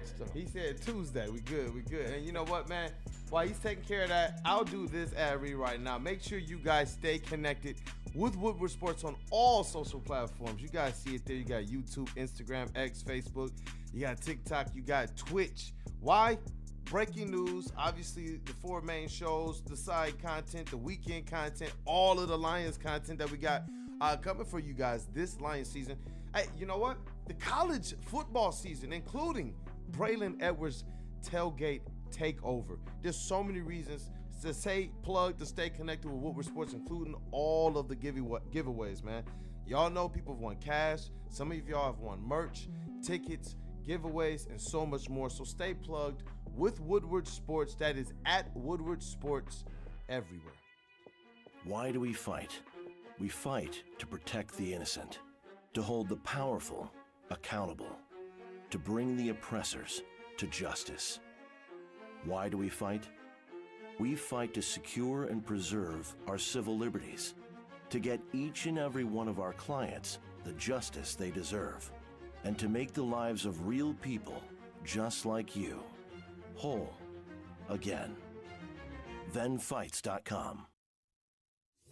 Big injuries, big news. Twice a week, Dr. Jeff Pierce from Michigan Sports and Spine joins Woodward Sports Network for the Injury Insider Report. Big D Energy Tuesdays at noon. Braylon Edwards and Shep Thursdays at 3:30. Get expert analysis and in-depth breakdowns on the latest sports injuries from the man trusted by top athletes in the community, like D-Mac. Whether it's the Lions, Pistons, Tigers, or Red Wings, Dr. Pierce talks us through it all. Don't miss the Injury Insider Report with Dr. Jeff Pierce, your go-to source for understanding the impact of injuries on the games and players we love. Only on Woodward Sports Network. Scan the QR code on the screen or go to MichiganSportsandSpine.com to see if Dr. Jeff Pierce can help you. Every Sunday, there's only one place to get all your kneecapping, hard-hitting Detroit Lions coverage. Start your Sunday with the Lions Weekly Report with Broder and Terry Foster. Then, the Lions pregame show with Neil Rule and Sean Belizean. At kickoff, keep it locked in for all the emotions of the game with a live watch party with the heavyweights. Then, recap the game with the Lions postgame show with Anson. Game days, there's no other place to be than Woodward Sports. Live all game day. Go Lions.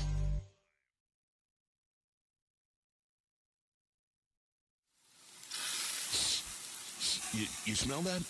That's Brad Holmes cooking. And the off-season smells good. Woodward Sports. Head to WoodwardSports.com and click on Shop. Get the latest in Detroit sports apparel and exclusive Woodward Sports gear. WoodwardSports.com can get the whole team outfitted. Love the Pistons, Red Wings, and Tigers? We got something for you, too. Shop online at WoodwardSports.com. The boys of summer are ready to get back to the playoffs, and there's no better place to get your Tigers coverage than Woodward Sports. Join us all season long as we follow as our hometown Tigers claw and fight. This ball is gone! The boys are back in town. Feel the roar with Woodward Sports.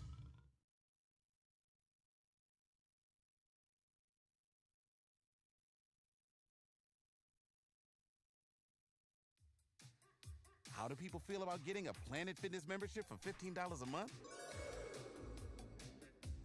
How do they like working out in a clean and spacious gym that's filled with equipment for every workout? And how about free fitness training in the judgment-free zone that leaves them feeling energized all day long? Join Planet Fitness today with the free PF app, online or in club, and start getting that big fitness energy for $15 a month. Hey, let's be honest. And my wife made this very clear to me over the weekend. Matt, you're so simple. Yes, that's true. I know that's not always a good thing, but sometimes I pride myself on it. And that's why it's great to come to Lady Jean's, because it's really easy. It's simple. You don't have to think a whole lot. You know, you spend all day thinking, so Lady Jean's comes in, helps you out, walk in, sign in. Before you know it, you're out the door with a really good haircut. Lady Jean's open 10 till 8 every day, 7 days a week. You can walk in anytime because it is wicked awesome. All right, now look, August 31st is closing in. So all you members of the high school summer pass, it's almost up. And if you're not a member yet, look, you still have time to get to the gym, get your couple workouts in for free. That was the kicker all summer. June 1st to August 31st, we were allowing you to come into the gym, free your mind. There's no judgment here. I want you to have fun. Get out of the house, get away from the screens, and do something different. That is, join us at Planet Fitness. Now, for those of you that aren't 14 and 19, come down to the gym, man. Memberships with trainers with every membership. The gyms and the gym, talking about the locker rooms, are squeaky clean. That's a very, very important factor, the gyms I choose. And also, too, man, it's good vibes, it's good energy, man. They got all the machines. Like, I just worked on a machine the other day I'd never seen before. Brand new chest machine. Guess who had it? Planet Fitness did. So that's where you need to be. Planet Fitness, where your fitness is essential. Quick question for you folks. Is it about fantasy football? It is not about fantasy football. That'll come later on Woodward Sports. Okay. Sean Belichian's the champion of that for sure. We'll see. We'll see. I mean, do we have a league? Is there a league put together? The league starts tonight, man. There's a league that starts tonight. Tonight. You a part of it? You want to be a part of it? Ricky and I did not get that invitation. But and thanks for all the chat. I'm actually in the league. You know my team name? What is it? Real Long TDs. Real Long TVs. Ricky said that so proudful. He did. Real Long TVs. Okay. Shout out to our technical directors, right? Yeah. That's what you mean. No, touchdowns. Long touchdowns. Thanks to all those of you in the chat right now, whether you're Real Long TDs or not. Thanks to all of you in the chat. We really appreciate it. But I got a quick question for you. So much is made of Zadarius Smith, and a lot of people in the chat have been putting that in right now. My partner here said a couple of weeks ago that he would have been signed by last Friday, I believe. That has still not happened. There's a part of me that also says maybe he just doesn't want to play. There's another part of me that says, if not Detroit, where? How come nobody else has really jumped on that? But if you're looking for some help, who else could it be? What about Jadeveon Clowney? What would be wrong with that? Don't give me he's 32. Zadarius Smith is 32. Jadeveon Clowney 2 years ago had 9.5 sacks. He hasn't signed with anybody.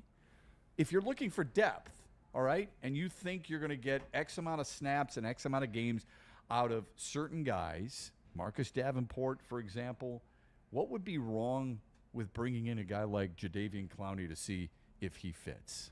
Or is it the age too much to overcome? I don't think it's the age that's too old to overcome. I just think it's more about how does a player fit I hate even using this, the culture, the identity. How does a player fit that? Okay. I think as it relates to Zadarius Smith, you understood who he was. You understand what he brings to the table, and then you had him. So he understands the table. You saw what he was in terms of being on the field, talking to the players in the Texans game when he wasn't even helmet pads yet. I think with Jadeveon Clowney, I think you're asking him, what are you trying to do? Like I think it would be – he's a little nervous of where he's at in this stage mentally in his career. He's been playing for 10, 11 years. He's built up who he is. Hard to convince him and come over here, to change that mentality. Like, what is he going to be, if you will? Yeah, I guess it would surprise me that he was in Carolina last year. Carolina. Right? Okay. That was a horrific season. 100%. You got a chance to go to a franchise where you can win it all. That's legit. I'm not talking as a fan here, all right? That is legit, even though the belief is the team that made the playoffs last year, the biggest bet against is the Detroit Lions, which blows my mind. I can't figure that out for the life of me. But either way, Jadeveon Clowney is still productive. He had 5.5 sacks last year. That's not bad in 14 games. And I don't know how many snaps he took. We're talking about, you said this to me last week, and it really hit home with me. Yeah. You said, look, you want a guy for like 15 to 20 snaps. If you could bring him in at a cost-saving possibility there and put him out there for 15 to 20 snaps and rotate him with guys like Marcus Davenport, maybe you're bringing a guy like Derek Barnes off the edge. What would be wrong with that? You're talking about a guy who went number 1 overall when he came out in 2014. Yeah. He's gone number 1. He played for the Texans, had some success down in the Texans. Got to the AFC Championship. I want to say one time they did. But you know what that organization was. That organization was a tough one. That's what came out from players, whether it's Andre Johnson, who still isn't in the Ring of Honor yet, although he's a Hall of Famer. Ridiculous. From that to just some other things. So that jades a player. That jades how a player feels. And then based on being jaded, players talk, players do things, players have certain personalities, certain temper tantrums, things of that nature. Word gets around.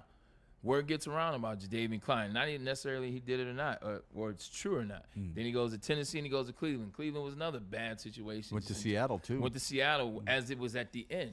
They were moving on from Pete Carroll, moving on from Russell Wilson, so it wasn't the same. So now you got a guy who's made a lot of money, guy went #1 overall, and he's been in a lot of bad situations. Like, what is his energy level? What's been said about him? If I'm Dan Campbell and I'm Brad Holmes, what guy am I bringing in here? Am I bringing a guy that's a #1 overall pick that doesn't like organizations and at this point is just going to be on the team to collect the check, won't say very much, be in the corner or chill in the corner? I don't know what that means. I don't know what that leads to. I'm trying to bring guys into this locker room that want to work, that want to coach like Zadarius Smith did on the sideline, that they want to be a full part of what the Detroit Lions building. Not just, okay, it's my turn to go into the game. Let me see if I can get a sack. All right, I didn't get it. I come out and I'm chilling on the bench. I want you to be immersed in the Lions culture. And if that's not where he's at, then that's not why he'll be here. I love that. Yeah. I would say 2 years ago, he probably had a very similar feel in Baltimore. Very true. When he tied a career high in 9.5 sacks. I don't see his name linked to Detroit or really anybody, but I don't see much discussion about a guy like that. It's always been about Zadarius Smith, and I'm just trying to think of something else. That's all. I got you. Trying to think off the beaten path. We're tired of talking about the same. I would like Zadarius Smith back too. I don't, for a lot of all the reasons you just gave us. I'm just wondering if not him, who, and what would be wrong with something like this? If you're willing to say, I'll go in for a 32-year-old who's been productive in his career, has played in winning organizations. Jadeveon Clowney fits that description as well, but I don't know the player, and I trust the Lions would bring in the right guy for their culture, as you said. That's always what it is with Brad Holmes. When he's at that, that's a funny picture. When he's at that podium and when he's talking, when Brad Holmes, you get a feel for certain guys he's not gonna bring in. And I'm not saying Jadeveon Clowney is one of those guys, but if he hasn't come in yet, then it's pretty safe. Joey Bosa was a name that was hot on the radar early on in free agency. Why didn't they bring Joey Bosa in? Well, I saw Joey Bosa outside the stadium when his brother was playing, about to beat up a regular fan.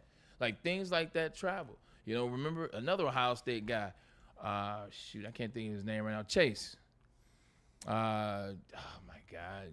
The defensive end that got drafted by the Washington Commanders. Chase Young? Yeah. There you go, Chase Young. His name was linked to Detroit. And, this is the guy they should go get. Right. This is the guy they should trade for. I think it was San Francisco went to San Francisco. 100%. But what happened? Never, ever did the Detroit Lions, were they really in the running to get Chase because of what came out from Washington, the type of person he was, the type of selfish player he was. He only played for himself. So that's why Brad Holmes and Lions said, you know what? Hell of a talent. Yeah. But we're cool. Yeah. And he goes to San Francisco and they bring him back. So if they haven't made a move on a certain guy, typically that they've heard from credible sources, or in their mind, credible sources, and they're not going to pull the trigger. Great point, man. Yeah. Great point. So very important. And by the way, last year, I looked it up, Jadeveon Clowney last year played 64% of the defensive snaps. So he was out there battling. He was out there for a Carolina team that was just absolutely awful. In 14 games, he started 14 times and played 64% of the snaps, which wouldn't be a bad move. It means he cares. Like, if you look at it like that, if you just took that snapshot, what it means he's giving effort. That means he cares. I've been on teams that were losing teams, and guys that start, you can tell they were tuned out. You can tell guys were trying to get off the field by any means necessary, and that doesn't appear what he was doing. So at least you can tell that he cares about the game. He still gave me effort to the game. I saw a poll last night, an article from CBS Sports, where they ranked the 1 and 2 receivers on every team. Ooh, or the best talk teams. Dirty to me. So I thought of you right away. Talk dirty. Not to talk dirty, but I thought of you right away and wondered where you would think, just first blush, where the Lions' 1-2 punch of Amon-Ra St. Brown and Jamison Williams would rank. They just give 10, the top 10. I have a dispute with one of them, but they give the top 10 and then they give some honorable mentions. Jaguars. Yeah, how'd you know? How'd you know? Something I don't have anything against Brian Thomas. I think he's really good. It's not him.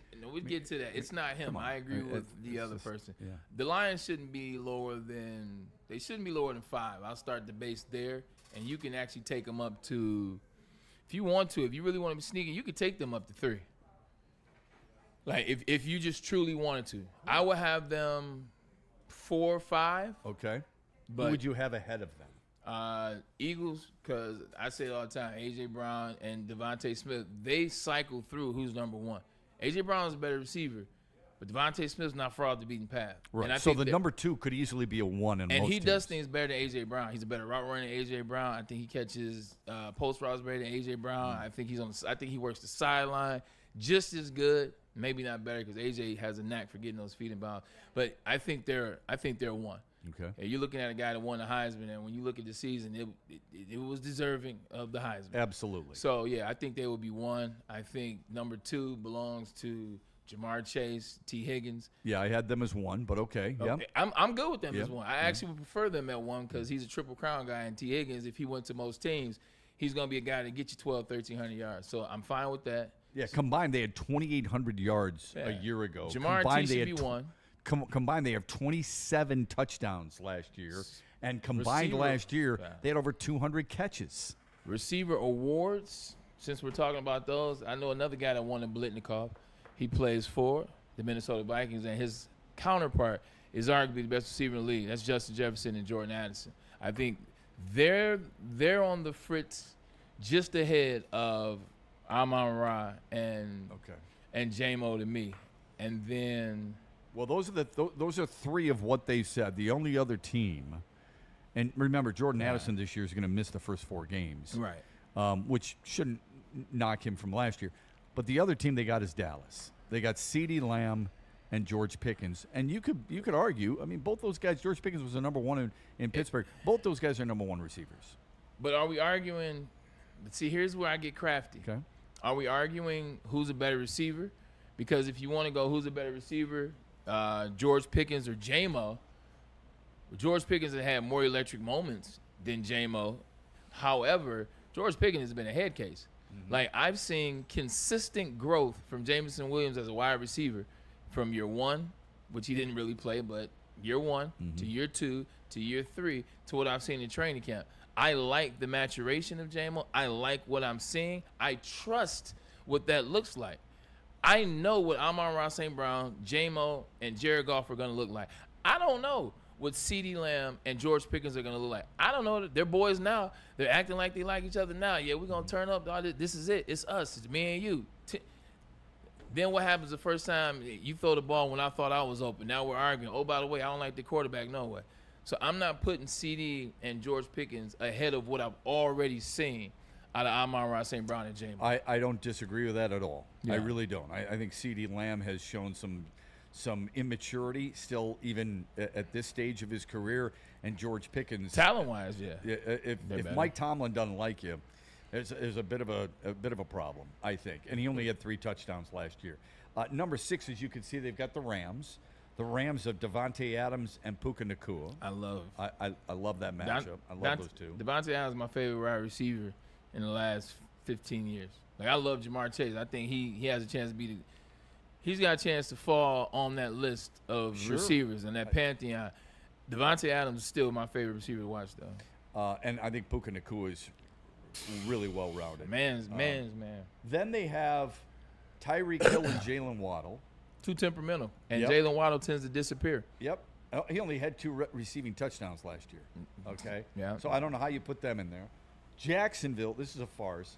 Brian Thomas Jr. and Travis Hunter. That's an absolute joke. I mean, it is. How do you have somebody listed 8 and you don't even know if receiver is going to be his primary spot? Now, I think it's his spot. I think that over DB. It's just my thoughts. How do you put them 8? I have no idea. He had 2 preseason catches. I think it's a joke. I mean, when I read that, I had a hard time bringing this article up to you because I felt like I was embarrassed. And I didn't even write the damn thing. 9 should be 7. Well, shout out Scary Terry, got the new contract. 8 shouldn't be there. Yeah. And agreed 100% because Terry McLaurin's he's a dog, man. Just and that's got in a paid. good way. Okay. Did that happen today? 3-year extension. Okay, 3-year extension. Good for him. And Deebo Samuel. And I know he gets hurt, but I think when healthy, he's a hell of a player. And then 10, they've got Jackson Smith and Jibga, and they've got Cooper Kupp. Not enough is made of Cooper Kupp. I'm surprised that Tampa's not in there. So I'm a big Mike Evans fan. I think he's a hell of a player. And, of course, when you got Mike Evans and Chris Godwin, I think that's a hell of a combo. I think Tampa has a whole wide receiver room is better than every team listed right there. Yeah, I would put Washington at 7. I'd put Seattle at 9. I'd put Tampa at 8. I'd take Miami out. I'd probably take Jacksonville out. Because the sleeper for Tampa, which I guess the Lions are way up. They have Tesla. The sleeper is Emeka Egbuka. Yes. So you got Chris Godwin, Emeka Egbuka, and Mike Evans. Mike Evans has been disrespected his whole career, but it'll be fine later. You know what I'm saying? He'll have the last laugh in that regard. But that's a mean secondary. And then it's also with Baker Mayfield. That's it. That's tough. Shep, you want to take them through that top 5 one by one? We got each slide for the top 5 tandems. Start with number 5. We got. Oh yeah, we kind of did that already, but that's fine. I mean, Lions at 5, at 4. Both Braylon and I disagree with, the Dallas Cowboys. Talent for talent, they're better than they're probably better than everybody on the list. Talent for talent. Okay. Like if you're talking just pure talent, like on those two's best day. Yeah, you would know that better than I would. On their best, is that a shot at Dak Prescott? Yeah, because on his best day, George. Yeah. On his best day, George Pickens is way better than T. Higgins. Yeah, and I got to take into account. Yeah. George Pickens is trying to catch footballs from Who? Yeah. Just start naming. It's Mason Rudolph, Kenny Pickett, Russell Wilson. That's not working. Justin Fields. If they're your backups, that's one thing. Okay. Yeah. But if they're not, that's a bit of a problem. So Dallas is 4, and as we mentioned, the top 3 almost interchangeable. Yeah. But I do like them all. Cincinnati to me is number 1. That's Cincinnati at 2, and then of course they got Philly at number 1. It's a technical thing. I don't think Mike Evans has been disrespected. Does FL stand for fumble? Does what? Does FL on the stats? Does it stand for fumble? Fumbles lost. Fumbles lost. Yes. A lot of zeros up there. Yeah, that's short-handed guys. Lot of zeros. What it up should there. have in there instead of fumbles lost. Drops. Ooh, drops. Right on. Yeah. Didn't That's they used to put drops on there? I feel like they did. They do. It's on the other. It's further down. But on a graph like this, you don't want to put drops because you're talking about how good they are as wide receivers. Gotcha. So you add drops to it. It kind of. That's a good point. Yeah, you can point. Oh, well, why did he drop such? Because who's the best number 2 on all this entire list? The best number 2. It's got to be Devontae Smith. Yeah. Okay. Because I put it to you this way: look at Devontae Smith's playoff numbers. Not that you should sectionalize one thing and then go from there. Look at Devontae's playoff numbers. The boy eats. Yeah. Big plays, they go to him. Third down conversions, plays in the red zone. Great hands. Like exceptional hands. I saw that at Alabama because when he first took over for Jalen Waddle, who was the one who was actually the number 1 wide receiver, he was the one coming back and was going to win the Biletnikoff. He gets hurt. Right. Insert Devontae Smith. I'm like, no, he's actually nice. Well, here's the other thing. Everybody knows they're going to him. Yeah. In Alabama is what I'm saying, and he still put up those types of numbers. Yeah, I think Devontae Smith. Yeah, He's proven it. Last year's playoffs the year before that, the playoffs the year before that, during the season when he's not hurt, like when he's got whatever he's got going on. Because I love AJ Brown, but he goes through stuff. Yeah, he's reading different books cat. on the sideline. He doesn't do that. Yeah. You know who you can depend on? Guy right down there, number 6. So you would take Devontae Smith and Devontae Adams.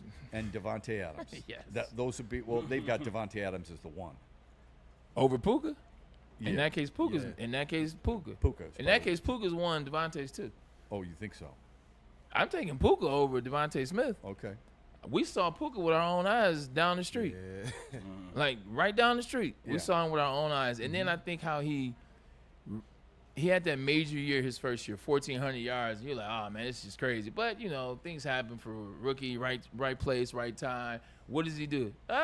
He backdoored it. Where's Jamison Williams fall among the 2s? I'm on the top 10. So the 2s, just so I can give it to you real quick. All right? So Just, the 2s you know are what? Cooper Name the Kupp. 2s, and I'll just tell you yes or no. All right, Cooper Kupp. Yes. Okay. Cooper Kupp is in the Deebo later. Samuel. Yes. Yes. Okay. Okay, yes. Travis Hunter. Please, that's an insult. Yes. Jalen Waddle. Yes. Okay. Puka it ends. So there's Puka. Puka. And then Jamison Williams. George Pickens. I like where J-Mo's at. Okay. Jordan Addison. Jordan Addison. All right. T. Higgins. T. Higgins. And Devontae Smith. Devontae Smith. Okay. So But- he's top 5. Yeah, 100% he's top 5. I will say this, though. That don't mean he can't be won by halfway through the season. Hey. Like, that does not mean he can't be won before halfway through this. I'm just saying. Oh, Kool-Aid. Oh, yeah, I got a Kool-Aid's got to stand up and walk around for a minute there. It does not mean it does not mean by week 9 that he can't be number 1 on this list. Everybody would love to see that. I'd love to hear from the chat and finish things up for the mailbag. Go ahead. Yeah, and you know what? Dante God, it's a fast show. 151 as Fast show, well. man. It's really over? fast show. Yeah. Yeah, this one, it was a great one. I got to just say, the chat family, they smashed, absolutely satisfied that like button today. If you didn't get the opportunity to, Appreciate go ahead you and be guys, a part man. of it, man, Thank you because for that. they showed out today. But Dante151 with another super chat says, Tampa Bay's offense is actually sneaky stacked against other offensive teams. People need to keep an eye on Bucky Irving. He's Tampa's version of Jahmyr Gibbs. He's right. He's absolutely right. I've said Tampa to me. NFC sleeper. They're the NFC sleeper. I love their front 7, and I do love their offense. but I don't know everybody about their always- back end or their offensive line, but I think they're sneaky good. I feel like people give to the Packers what should be given to the Tampa Bay Buccaneers. And that could just 100%. be me. 100%. Oh, I like that. That is I- a, that is a fair that's a assessment. mic. That's well said. 100%. Yep. That's very well said. And you know what? We just going to let me tell the people first. Make sure you guys go ahead and get the merch, man. If you're tired of wearing that same old Detroit sports merch, it's a new era in Detroit sports wearables. New designs, amazing apparel, and the ultimate swag. So make sure you guys go and check out Woodward Sports Shop. And that's on the website, all right? Woodwardsports.com. Make sure you click the shop tab. We got hoodies, tees, and hats that are guaranteed to turn heads. Get the latest designs at woodwardsports.com. And again, make sure that you click that shop tab. And I do have some mailbag questions for you guys. People have been just kind of throwing them into the chat throughout the show. And I tagged a couple nice ones, but I want to make sure that we get all of the super chats cleaned up first because there are a lot of super chats, man. Shout out to you guys. Charles McClain says with the $5 super chat, he moved into the number 2 top fan spot. Charles! He says, if Meeks doesn't make this team, do Lions still sign Zadarius Smith? Meeks and Smith both want to play with each other. I don't keep a guy just because he wants to play with somebody. I keep a guy because he performs. Yeah. Period.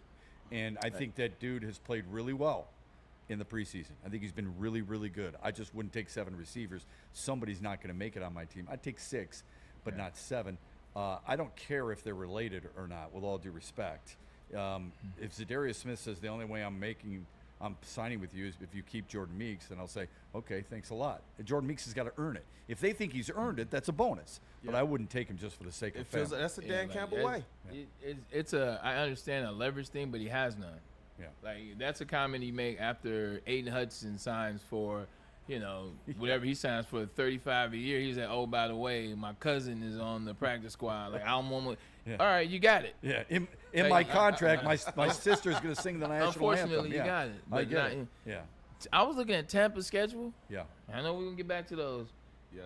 Panthers, Win. Dolphins, Win. Panthers, Win. Falcons. Oh, no. They'll split. Split. They'll split. Fair. Saints, Win. Cardinals, Win. Rams in LA, loss, or you going to win? They're going to be It's later in the year. It's November 23rd, so Stafford's shoulder should be fine. Yeah. His back should be good too. Back. Bills, Loss. Patriots, win. I think New England's going to be better than people think. It's in Tampa. That's a tough one. Yeah. In Tampa, November 9th. Saints, Lions, Loss. 49ers, It's a good one. good game. Seahawks, win. It's a good one too, but yeah, I'd take him to win. Eagles, loss. Jets, win. Texans, to be decided. Right, flip. Falcons, Yeah, and Falcons. Yeah. I see about easy, not easy. I see 11. 11 wins. Yeah, you see 11. I see 11 wins. 11 or 12 wins. Yeah. Yep. If they stay healthy, that's always the precursor. Fair. They're good. Period. I mean, It's not because they play in a crap division, which they do. They're good, though. Yeah. They're a good football team. Watch out for them. My son and I were talking about this earlier today. Yeah. He's like, okay, so if you've got the Lions, and I do, people want to bet against them, go ahead. They're gonna shove it in your face. If you feel like the Eagles, for sure. You feel like Tampa. And then if you got the Rams or San Francisco, one of them. So who are the other two? Is it Green Bay? Washington? Is it Washington? Is it San Francisco? Is it Minnesota? It's a really good debate right now. Yeah. It's a really fun conversation to figure that out. We're going to do that next week. Hey, and you know what? Just before we close up, officially, Hendon Hooker has been released per Mike Garafolo. So it's official that Hendon Hooker is no longer Detroit. I saw the chat starting to say things like, where do you guys think he's going to be? I don't even. I feel bad for him, but I see some of the people in the chat. I do talking too. About, look, it's not. I don't root against people. I root for others. He doesn't deserve to be on this team because of how he performed. Yes. I do hope he latches somewhere. Dan Campbell said maybe a change of scenery, which ought to tell you something. He hasn't been good enough to warrant a roster spot. I can't imagine anybody picking him up, which means he could be back and be a practice squad guy, right? Yeah. Okay. Very fair. With all due respect to the guy, I never want, especially my team, to lose a third-round pick this way. I want him to be successful for crying out loud. But you've got to earn it. Otherwise, it sends a really bad message. The message today is thank you for the chat. Thanks for the 100%. Super chats. It was awesome 100%. To be with you. It's always great to be with good friends and have a fun show to do. We'll be back doing it again tomorrow, 2 o'clock here on Woodward Sports on the Braylon Edwards Show. Have a great Monday, everybody. Ever wonder what goes on inside the game? Deep ball's got a man and got him. Touchdown, Braylon Edwards. Join Braylon Edwards and Shep. Edwards has it. 10-5, touchdown. On the Braylon Edwards Show with Shep. Ball looks in zone. Got Edwards for the touchdown. Where they dive deep into the heart of sports. Weekdays from 2 to 4 p.m., they're bringing you expert analysis, exclusive interviews, and a fresh perspective on the sports you love. Don't miss it, only on the Woodward Sports Network.